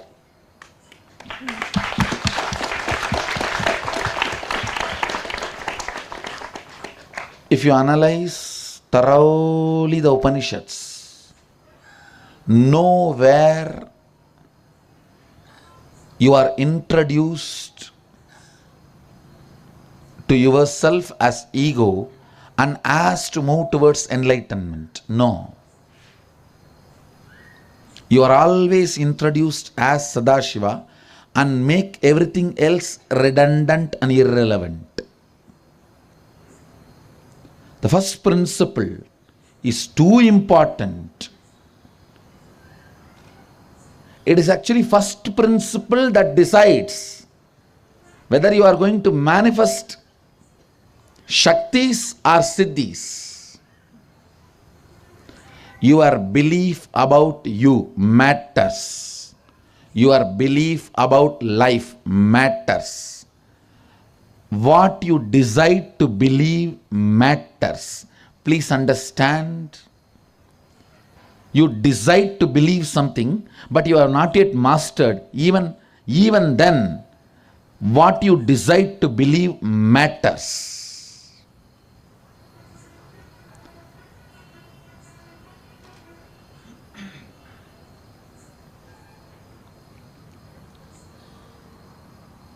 I am not here to teach you all are same, or I am trying to find the common thread between all. I don't want to say whether it is right, wrong and all that. I am here to give you authentic Sadashivatva. Let me stop with that. I stop with that. I am not interested in looking at anything else. I am not interested in trying to find some samanvaya, commonalities. No. Neither I believe there is commonality, nor I am going to teach you there is commonality. I am very clear about the path I traveled and the goal I reached, and I will teach you that, I will give you that experience.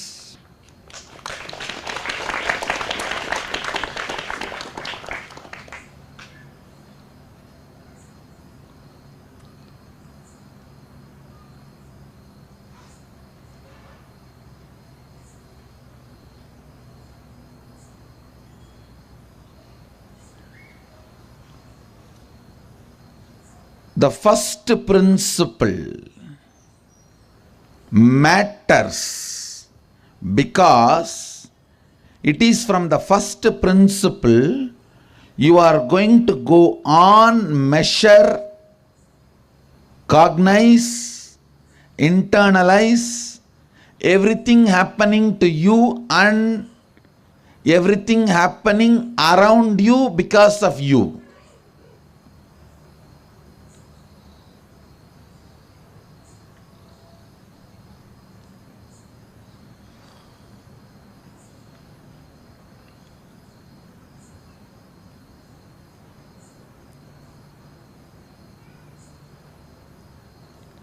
When you start with the clarity, you are Sadashiva, that first statement, then every step you do will be only manifesting that and making everything else redundant and irrelevant. Every power you manifest will make you more and more grounded on Sadashivatva. The moment you manifest powers, you will just fall in love with Sadashivatva. See, whenever you fall in love with something, you will decide to be integrated to it. That's a scale of love. That's a scale of love. If you fall in love with Guru, you will feel like, I should be integrated to this guy. He is too much. Whether it is a man or a woman, or God or a principle or a guru, when you fall in love with it, first thing you will feel inside secret, the most secret corner of your heart, I should be integrated to this. In the innermost secret chamber of your heart, if you feel, I think I should be integrated to this guy, only then you are in love with him. When you are in love with a principle, or God, or Guru, or man, or woman, or an item, or a product, or a place, or an animal, or a tree, or a plant, or anything, when you fall in love, the first thing your heart will decide, I should be integrated to it. Understand? If you start with the principle, I am Sadashiva, even when you manifest one power, two powers, you will fall in love with that truth, that principle, and you will decide, hey, I should be integrated to this principle. I should be integrated to this principle. That decision will make you more and more power manifesting, and more falling in love, and more manifestation. The more manifestation, more falling in love. More falling in love means more integrity. More integrity means more manifestation. That is the way the complete manifestation of Sadashivatva starts happening in you. Understand, these first principles need to be set right. If the first principles are not set right, this virtuous circle cannot start. This virtuous circle cannot start. So I'll sincerely recommend any of my disciples. If you ask me example, I'll say Prabhupada. He was brought up in Gurukul and he practices. He can be one of the best antidote for Max Muller. can give you some more examples. Pick up those people's definitions of any concepts, truths. Because understand, Vedic tradition is not a one more set of philosophy. It is a very, very different level civilization.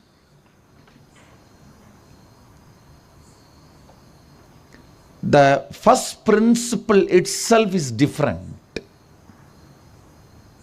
I will describe exactly what I went through and I will transmit that to you.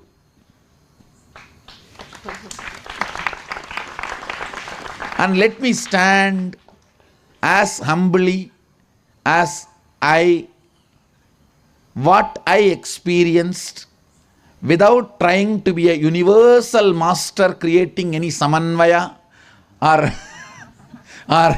comparative studies and equality, or let me relax from that.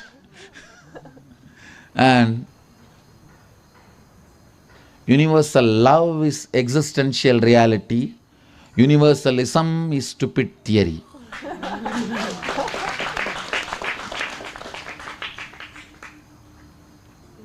You are not number, you are beings for me.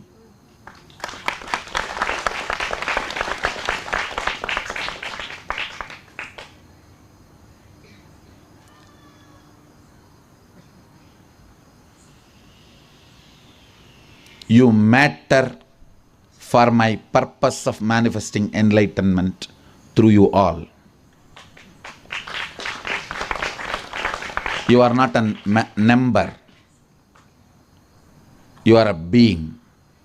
And I am interested in manifesting enlightenment through you.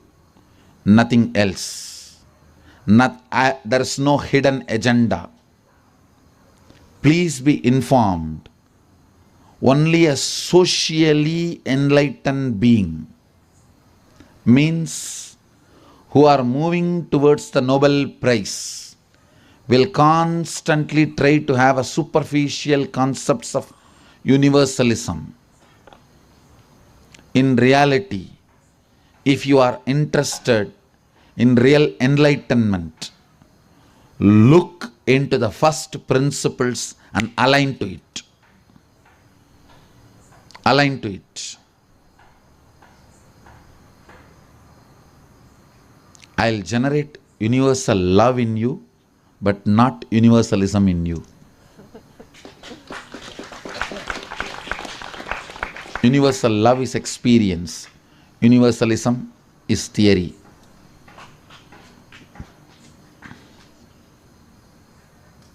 Universal love is experience. Universalism is theory.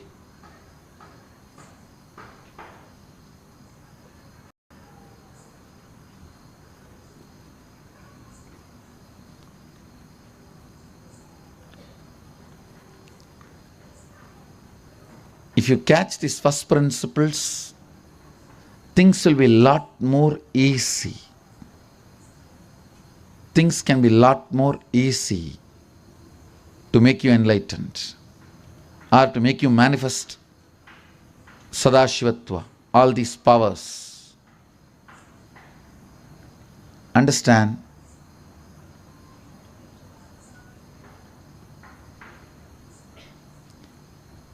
I am sticking more to the word Sadashivatva, Jivan Muktatva. I am sticking more to the Sanskrit words itself so that you understand the original meaning.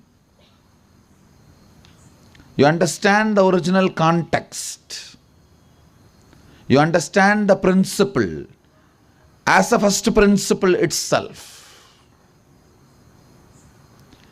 Ego, you need to merge into universe, is enlightenment theory.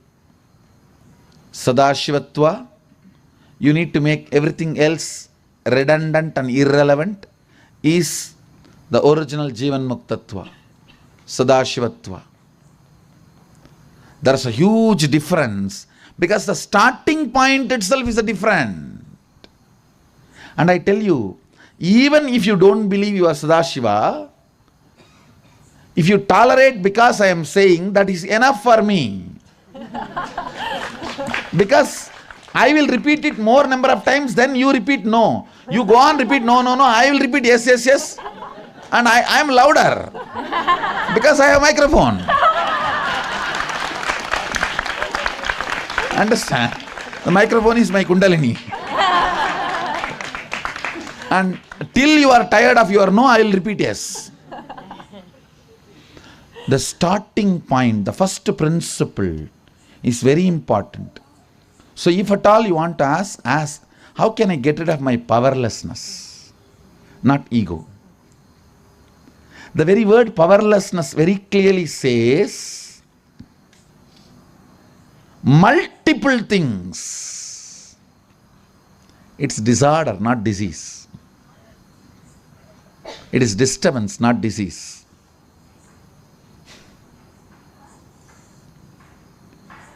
The first principle matters.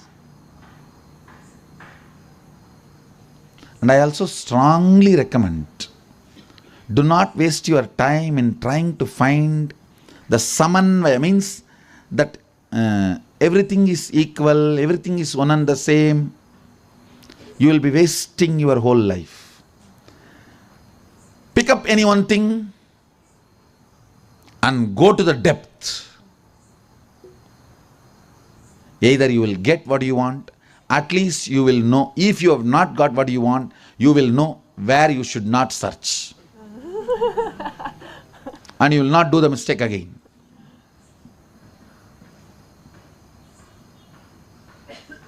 I am telling you, you will not be cheated. Jump here.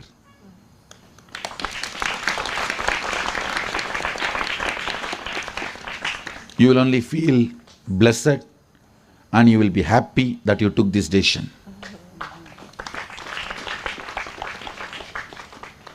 You need to know the strategy and the goal of the Guru and the strategy and goal of your life, both, are they meeting each other? Let's learn from the roots.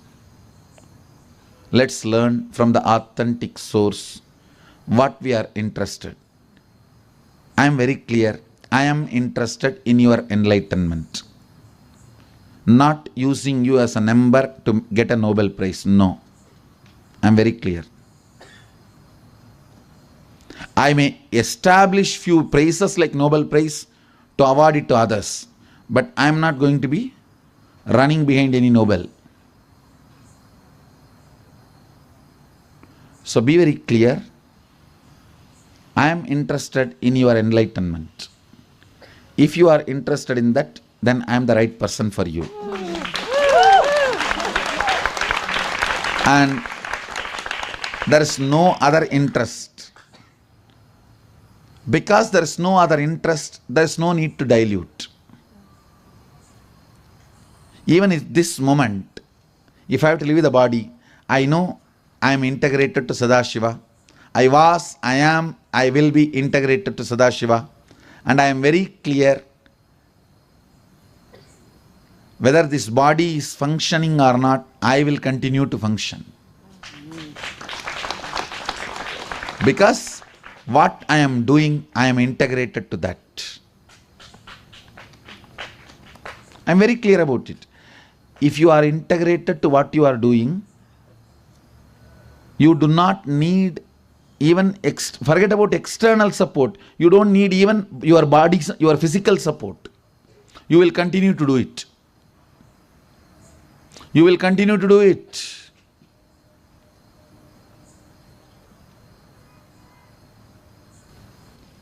First principles cannot be compromised for any social enlightenment.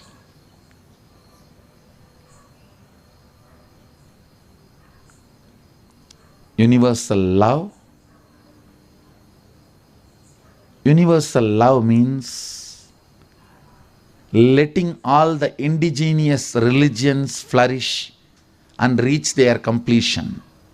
Universalism means make an MNC religion and franchise it.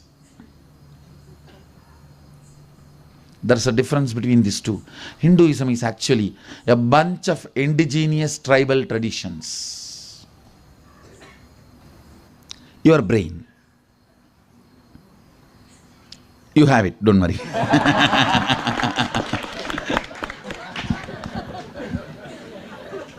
It has capacity to create something without any external stimuli and make your physiology, psychology and physical body believe it is real. Please listen. You have physical circuits, physiological circuits, psychological circuits and neurological circuits. In all these four put together is you. Your neurology, your brain is capable of creating certain experience independent of external stimuli, making not just your psychology, even your physiology and physical circuits believe it is true. One example, in the dream, if you see a restroom, don't use, it is a trap. Hope all of you understand. Even your physical body will be made to believe by your neurology that stimuli it creates, the stimulation it generates is true. Your neurological circuit is that capable. And for example, some of the recent studies I was reading, it will be very helpful for you guys to understand that study. Somebody who is swimming, what all is going on in his brain. Somebody who is passionately watching that swimming, the same thing literally goes on in his brain also. You'll be shocked. And brain can generate. Same way, there are some more experiments. Brain can generate any experience independent of external stimuli and impact your physical, physiological, psychological circuits. That component, that your neurological circuits, that brain component, listen, now what I am going to introduce, this truth is very important. Beautifully Sadashiva explains in Agama, each one of our brain generates our experience of life. Listen carefully. All our experiences crisscrosses. And there are certain components all our brains do not deny, that only we call it as physical reality. Listen. There is, for example, here is the tree, here is the mic, here me, and here is the throne. This whole scene, all of us are not perceiving as it is. All of us perceive in 1,000 different ways, but all of us do not deny some 5 items. That 5 items only we call it as physical reality. How many of you are catching what I am saying? And these few items which all of us are not denying, this banyan tree, this throne, me, this. These are all the few items we are not denying. This is the physical reality. Then the next level, In this, there are some things which we accept, which we don't accept, which we perceive, which we don't perceive. Divinity associated with this banyan tree. Some may be perceiving it, some may not be perceiving it, some may be neutral about it, some may be denying it. The divinity associated with me, some may be experiencing it, some may be believing it, some may be perceiving it, some may be neutral about it, some may be denying it. These are all the next level reality. In these layers of reality,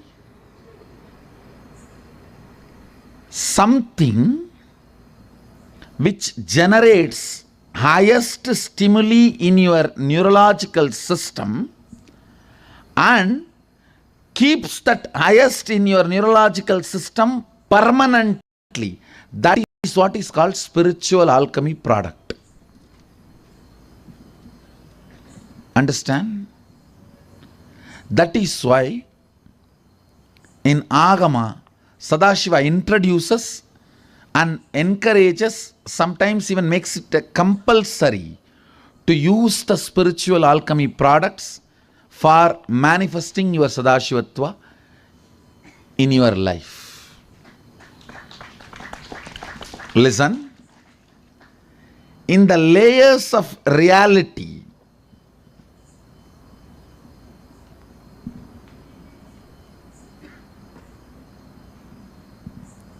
your brain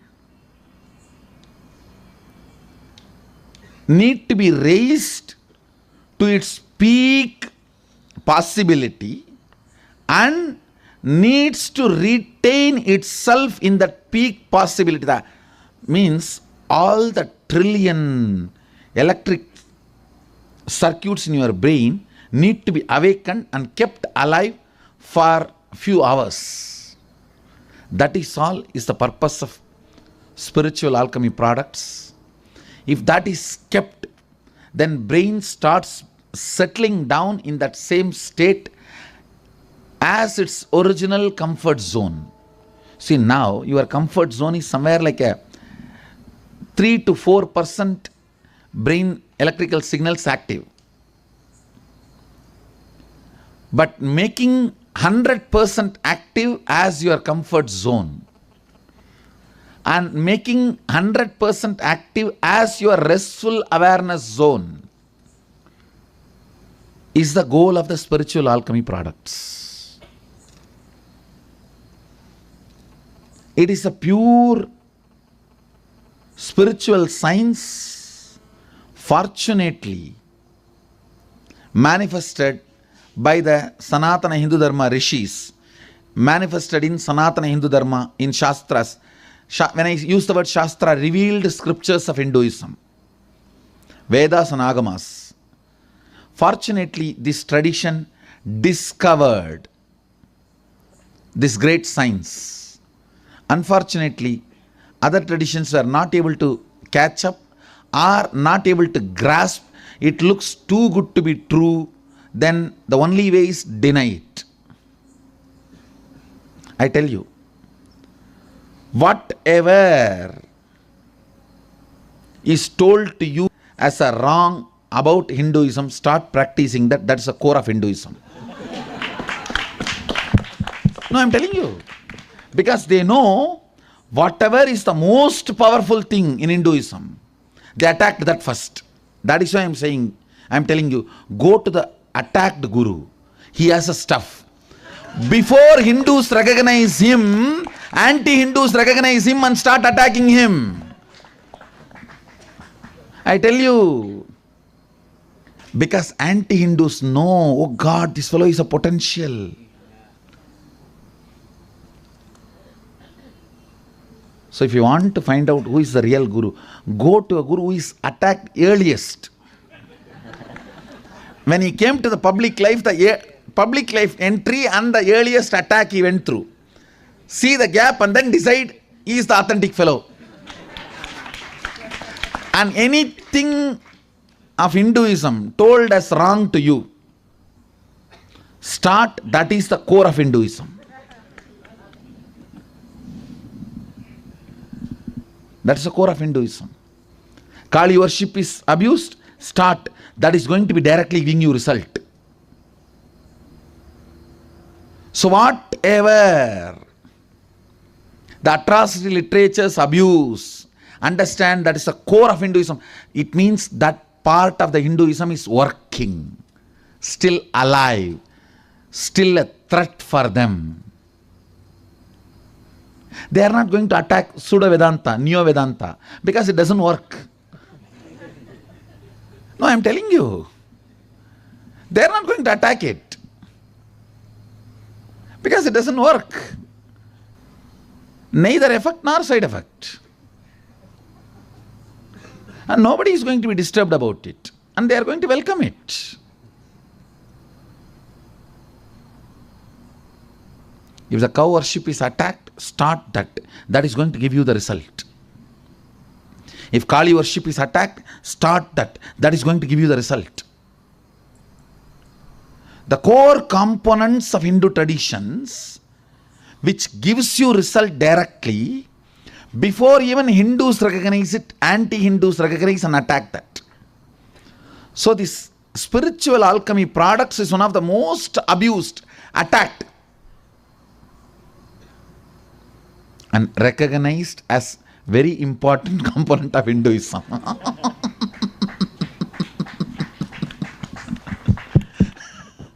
I think I am reversing the whole fight. No, it is a truth. It's a truth. Whatever component of Hinduism attacked and told us completely wrong to you, I tell you, catch them and start practicing. They are going to be giving you results. The parts which is not going to give you results, nobody will attack.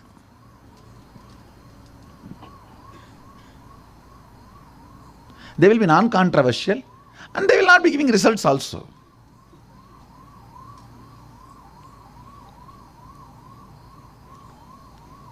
Maybe after few thousand years,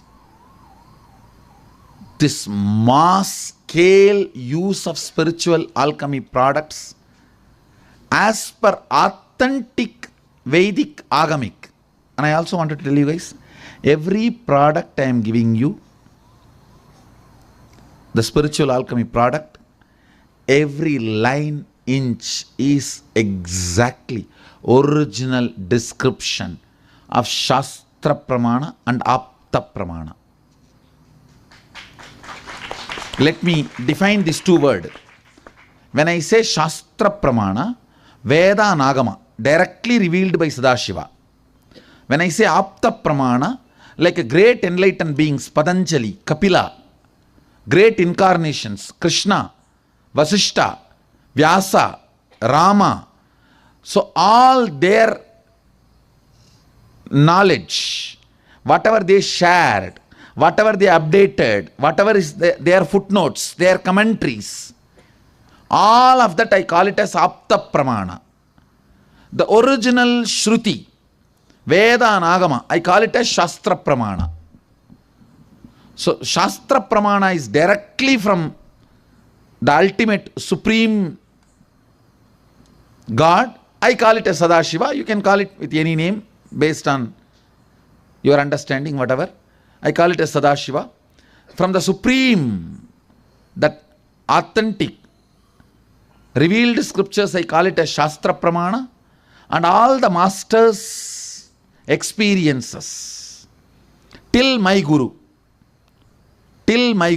I call that whole thing is called Apta Pramana. And my own experience is Atma Pramana. And how I am making that into reality for you, once it becomes reality for you, it is Sakshi Pramana.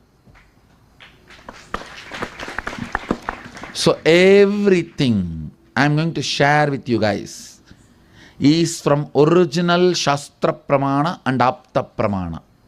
I can give you original references, and this time we have done a little effort and translated all that And we are also giving it to you as a book and booklet. The whole Netra Tantra. See, Sadashiva talks full chapter on third eye. It's called Netra Tantra. It describes detail, one by one powers, and how through different initiation it manifests. We had little time and we have translated it in English. This time you will be receiving it as in the form of a booklet. And also some of the other tantras and agamas, Mukuta Agama, Raurava Agama, where Sadashiva describes very detailed way the mandalas, how you sit in the various inner awakening processes. So during inner awakening you are made to sit in Sri Yantra Mandala, Vanni Mandala, the Soma Mandala, different mandalas. All those, the Shastra Pramana references, we have translated in English, you will be getting it. And which you are going to receive now in this process. All their original names and their technical definition and how they are made and how they are useful. Those details also you will be getting in English translation. We always add them all in original Sanskrit. Now we put a little time and energy and translated them. You will be getting a lot of those literatures. So when you go back, see, these literatures are mainly given to you to empower you to answer others. When people ask you that, oh, you are having all these powers. Actually, when you manifest powers, people look at you weird. They think you have gone to some witchcraft, this, that, and you need to tell them, no, this is not any of those things. It's originally from Sanatana Hindu Dharma, which is not cult, culture. It's not cult, it's a culture. So that is the reason this time I am empowering all of you with all the original Shastra Pramana and Apta Pramana.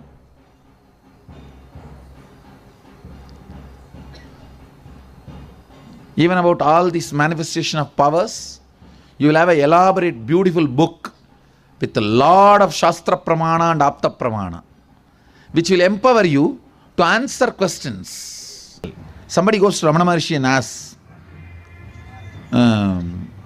why should we get the deities and worship physically? He says, as long as you feel you are a body and you eat, you sleep, God should be worshipped in that deity.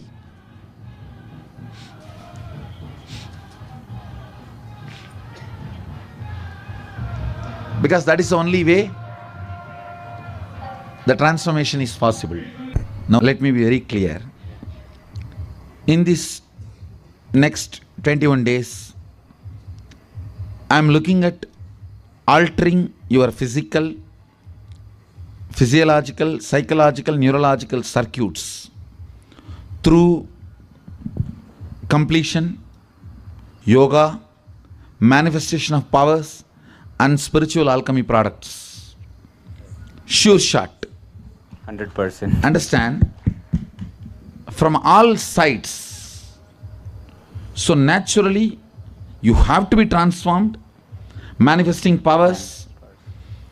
When you manifest powers with this first principle being right, means Sadashivatva, every time you manifest power, that itself becomes your spiritual practice of getting grounded on Sadashivatva. That makes it permanent. Not only makes it permanent, you fall in love with that principle. Yes. Whenever you fall in love with that principle, you decide to be integrated to that principle. You'll be grounded. See, what is integrity? Today I was defining in the bus. Integrity is much more than honesty. See, honesty is a social principle. Like in society, you don't kill me, I don't kill you. In your social life. So both of us exist. Yes. This is honesty. I will not steal your money, you don't steal my money. This is honesty. In the personal life, honesty means you don't cheat on me, I don't cheat on you. We both will share our love. That is honesty in personal life. But integrity is beyond honesty, even when you are all alone. not when you are acting in front of others or in the other space. When you are all alone within the four walls, even at that time, your desires, your cognitions, your thought currents are all cherishing your Sadashivatva. Wow. That is integrity. Even when you are inside the four walls, your desires are from the thought current of Sadashivatva. Your understanding about you is from Sadashivatva. Your actions and reactions, your plans, your strategies for future, your cognitions about future, everything is from Sadashivatva, is integrity. Integrity is much more than honesty.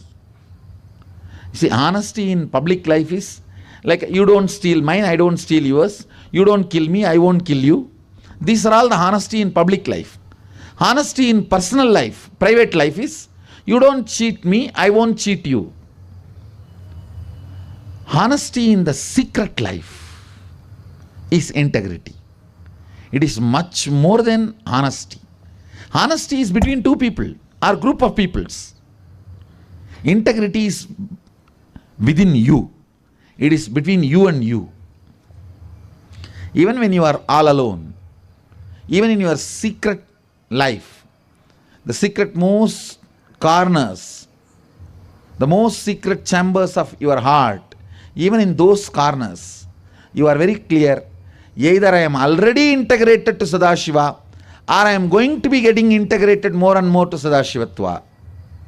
But that is my lifestyle, life current, core thought current, or root thought current, basic principle, the first principle of life. That is integrity. So understand, integrity is much more than honesty. I am not saying honesty should not be there, but honesty is not integrity. Honesty is social, integrity is spiritual.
So beautifully, Swamiji is revealed to all of us the exact science of manifesting the superconsciousness. What exactly do you need to have in order to manifest this extraordinary science of power manifestation?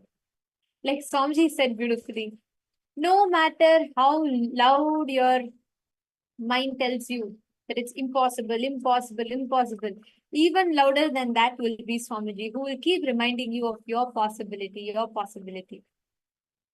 Every one of you that are here for the program, understand, each of you are going to be receiving this as your very experience. You're going to be receiving the signs of superconsciousness. Ma Yogananda Rupini, Ma Mahasada Shiva. I see so many of you that are joining here with us. All of you are going to be receiving this as your very experience. Vidya Rupanaya and all the participants that are here. Krishnananda is saying that was very powerful what Swamiji was talking. Absolutely. Actually, the science that Swamiji was revealing to us, right? This is literally the core, the sacred secret, the most important aspect for you to start manifesting powers.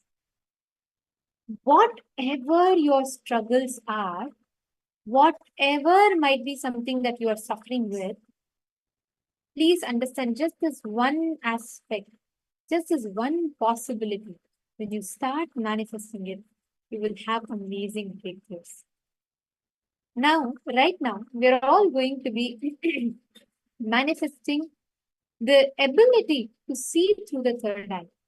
We're going to be having a very powerful and a beautiful meditation process, which we're going to be doing, where Swamiji guides all of us into the third eye meditation, into the awakening of the third eye.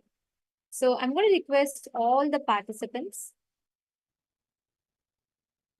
to please take a few minutes and settle down as we all enter into this power manifestation, this powerful meditation. We're now going to be having Swamiji reveal to all of us and guide us all through this powerful process.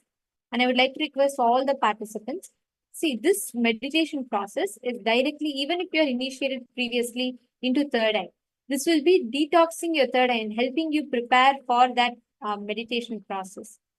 And if you are here, if you have never been initiated into third eye and you're here for the first time, this very powerful meditation process, once again, will help you prepare for experiencing, manifesting this power.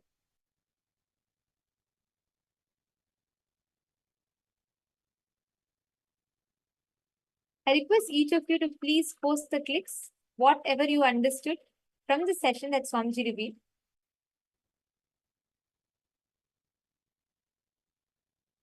See the science of power manifestation. Literally awakening your Kundalini Shakti, your peak possibility. What is possible for you to manifest? And making that possibility, your experience, is a reality for you.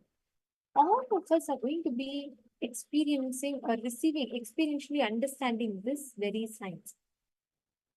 When you manifest powers, right, the same possibility of yours gets awakened. You start actually seeing how you can manifest this state, this experience of yours.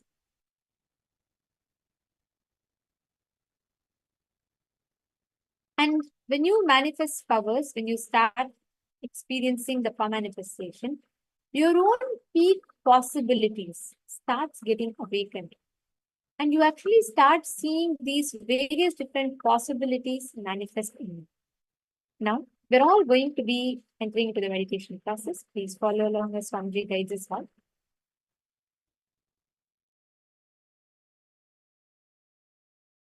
Are most safe. To tell you honestly, I have not even designed this technique. I took it from Shaivagamas, Mahadeva's teachings to Devi. I took it from that and organized it. Only the permutation combination is my contribution. Otherwise, the original technique is from Shaivagamas. I have taken this techniques, organized it. It is time-tested, foolproof. no wrong, bad, ill side effects. The only side effect is bliss, knowledge and enlightenment. I'll initiate all of you into that process. Listen to the technique properly. Now, this technique is a two-part. First part, with your open eyes, start visualizing the center of your forehead, means where I have the kumkum, the red dot. Center of that spot in you, means your third eye is open. Your third eye is open. You are looking through that third eye. First few minutes it will be little difficult, but you will catch it within 4 or 5 minutes. Let your eyes be open, but look through your third eye. See, visualize, feel you are looking through your third eye. Second step, close your eyes. Visualize the intense golden light is entering into your being and functioning on your third eye. Actively getting centered on your third eye. Please understand. The first step is visualizing. You are looking through your third eye. And now my third eye photograph will be projected. Look into my third eye. Look through your third eye to my third eye. First step. Second step, close your eyes and visualize intense light. Golden light is entering into your body from above, the sky, entering into your head and getting centered, functioning, active on your third eye. I'll guide you step by step. Now, please keep your eyes open and gaze at my third eye. Visualize you are looking through your third eye.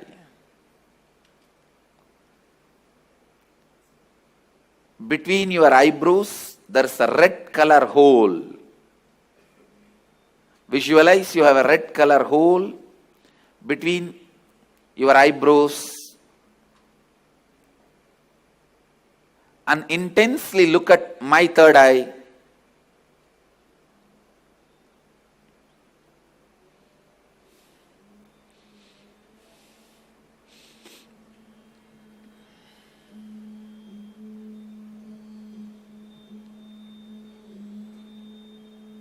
Shiva, Shiva, Shiva.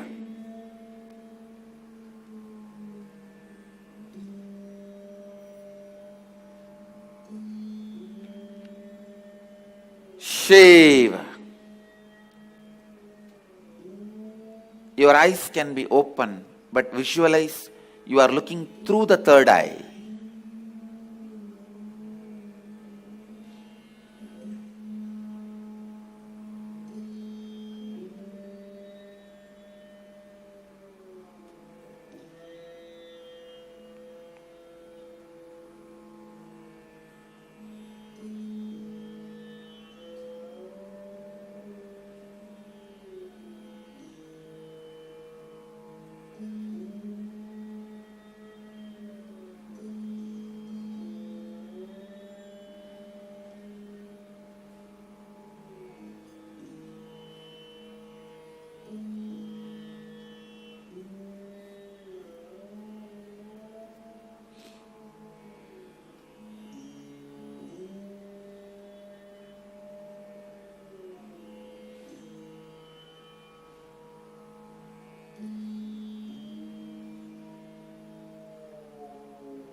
Shiva,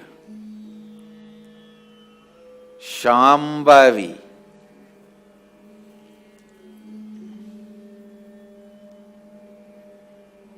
Om Hreem Kundalini, Kula Kundalini.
Shiva.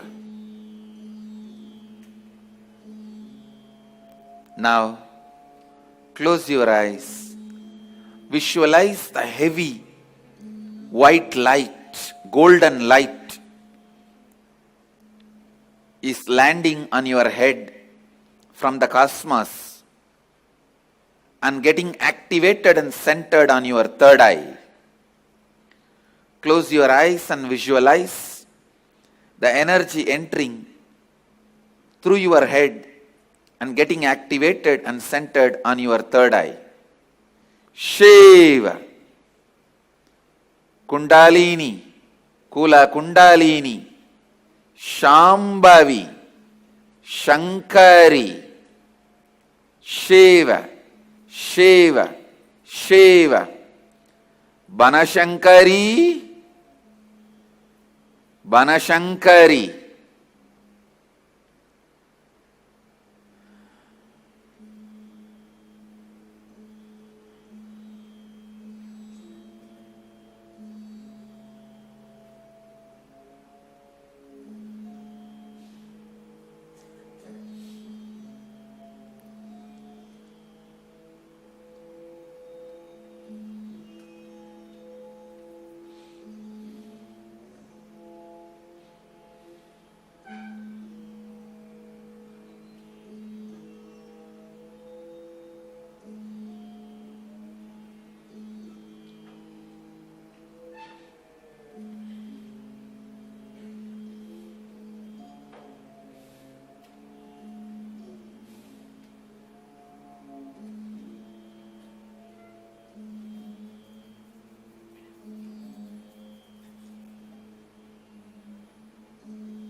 Om Hreem Sa Ka Ha La Hreem. Ha, sa, ka, la, Hreem. Ka, ye, yi. Shiva.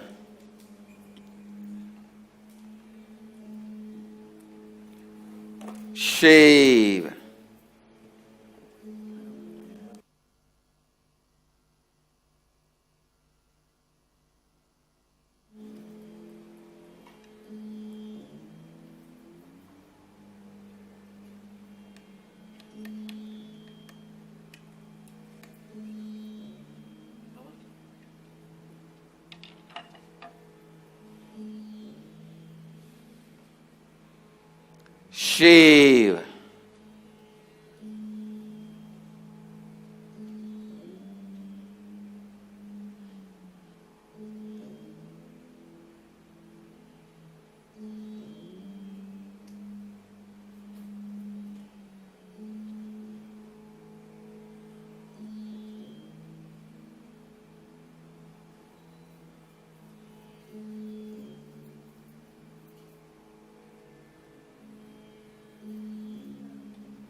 Shiva.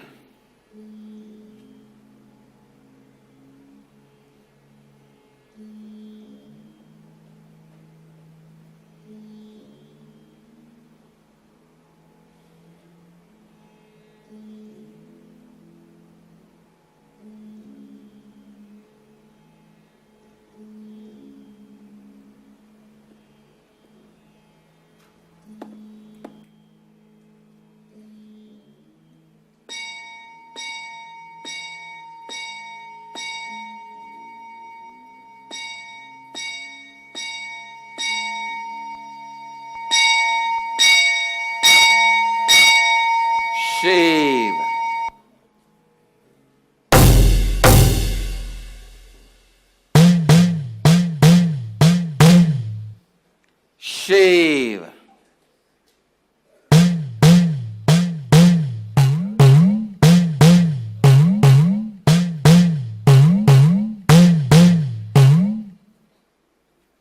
Shiva. Shiva.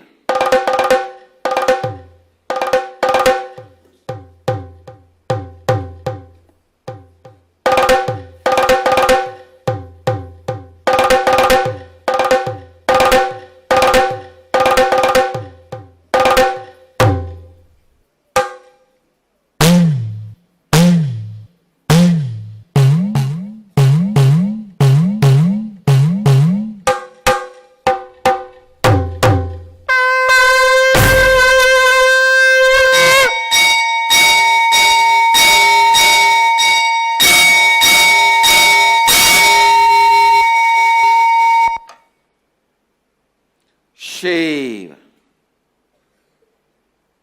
Shiva. Shiva. Shambhavi. Bhairavi.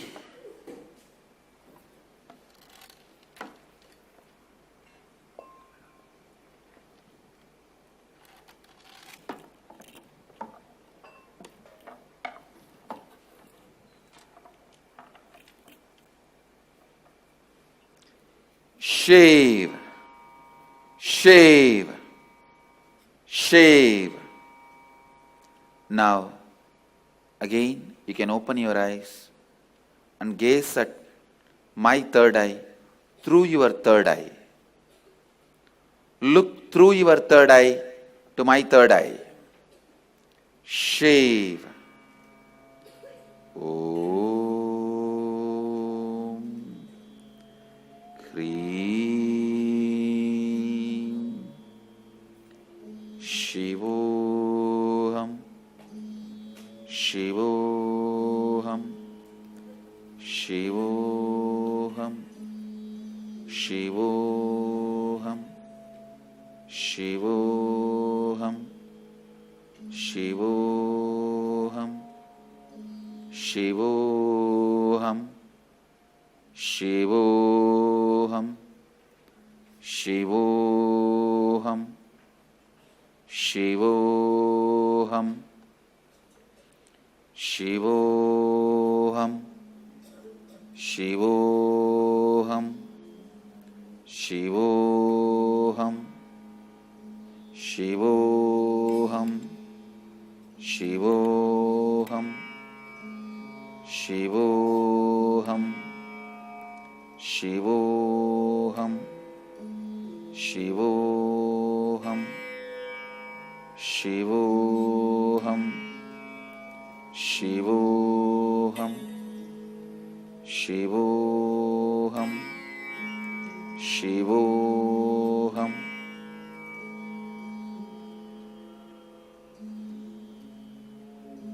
You can open your eyes. Shivoham, Shivoham, Shivoham, Shivoham.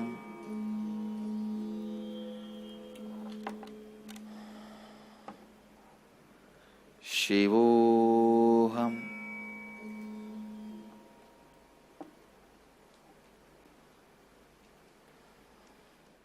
So with this, I bless you all. This technique which I initiated you now, you can practice this every day.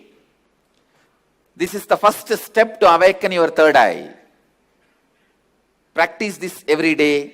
At least for next 21 days, you will experience awakening of the third eye and Kundalini Shakti in the third eye. And now, I bless you all.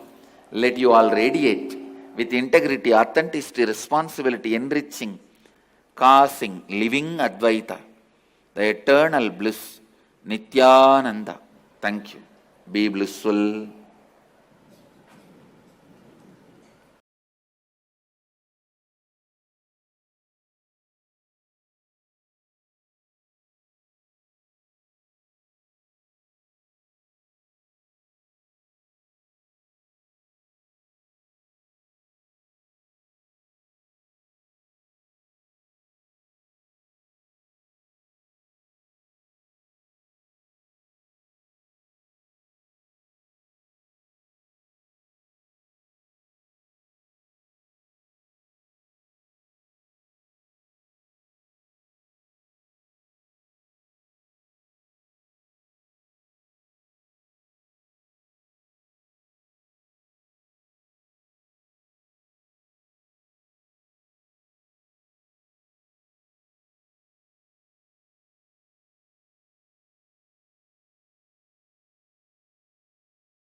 Please relax. Please settle down.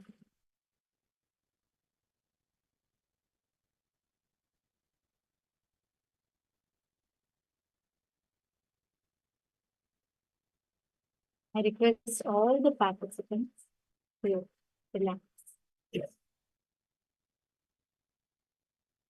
How was your experience tonight? Do you enjoy the meditation? How was your experience in this meditation?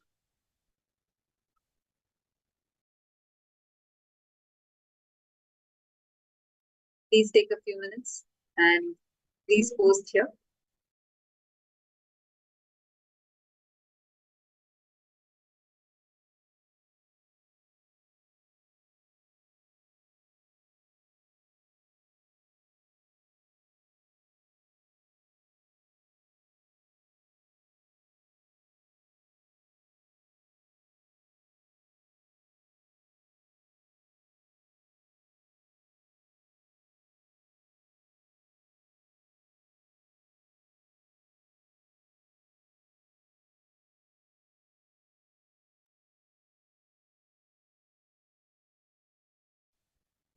Great. How was it for you? I request all the participants here to please post. I felt an intense pressure on my third eye. I feel very peaceful and surrounded with a warm, positive energy. Wonderful. Ma Ashni, you just sit and like right now we'll do power manifestation. Intensely just connect with Swamiji and write down what exactly you want to manifest. What is your goal? Like, this is what I want by end of this 21 days. I really want to manifest this. Something like that. If you have any goal, please do share that as well. Now, using this, see that the meditation directly works on your third eye. Swamiji awakens your third eye through this. So just sit and you're going to be able to do a very powerful power manifestation through this. Let us start. Let's enter into the power manifestation session right now.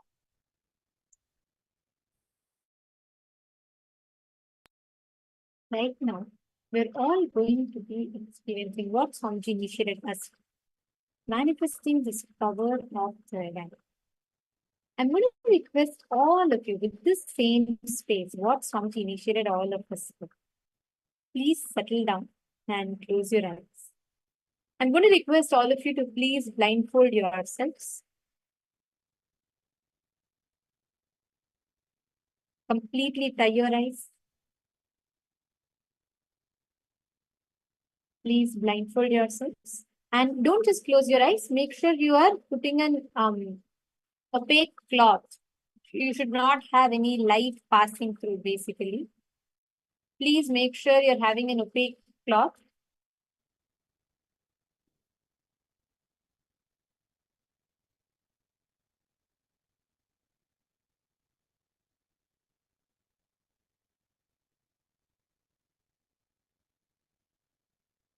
Please close your eyes.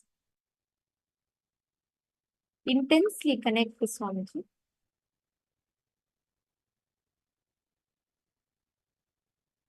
And whatever we are going to be projecting, we might project any image for all of you right now. And I'm going to request all the participants to scan through the third eye and to identify what is the exact image that is being projected to all of you. Go and as details, start with just whatever you are seeing, right? Whatever Swamiji is showing you in your third eye. Just go ahead and keep sharing that. Post all the details and share whatever Swamiji is showing you in the third eye.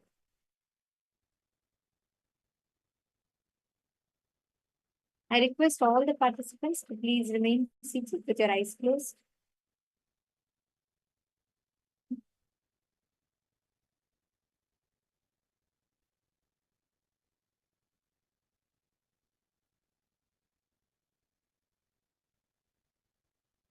Next, Swamiji, chant the Mahavakya.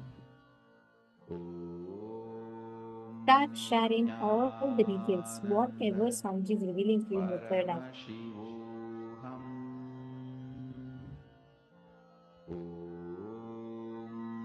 Nityananda. Paramashivoham.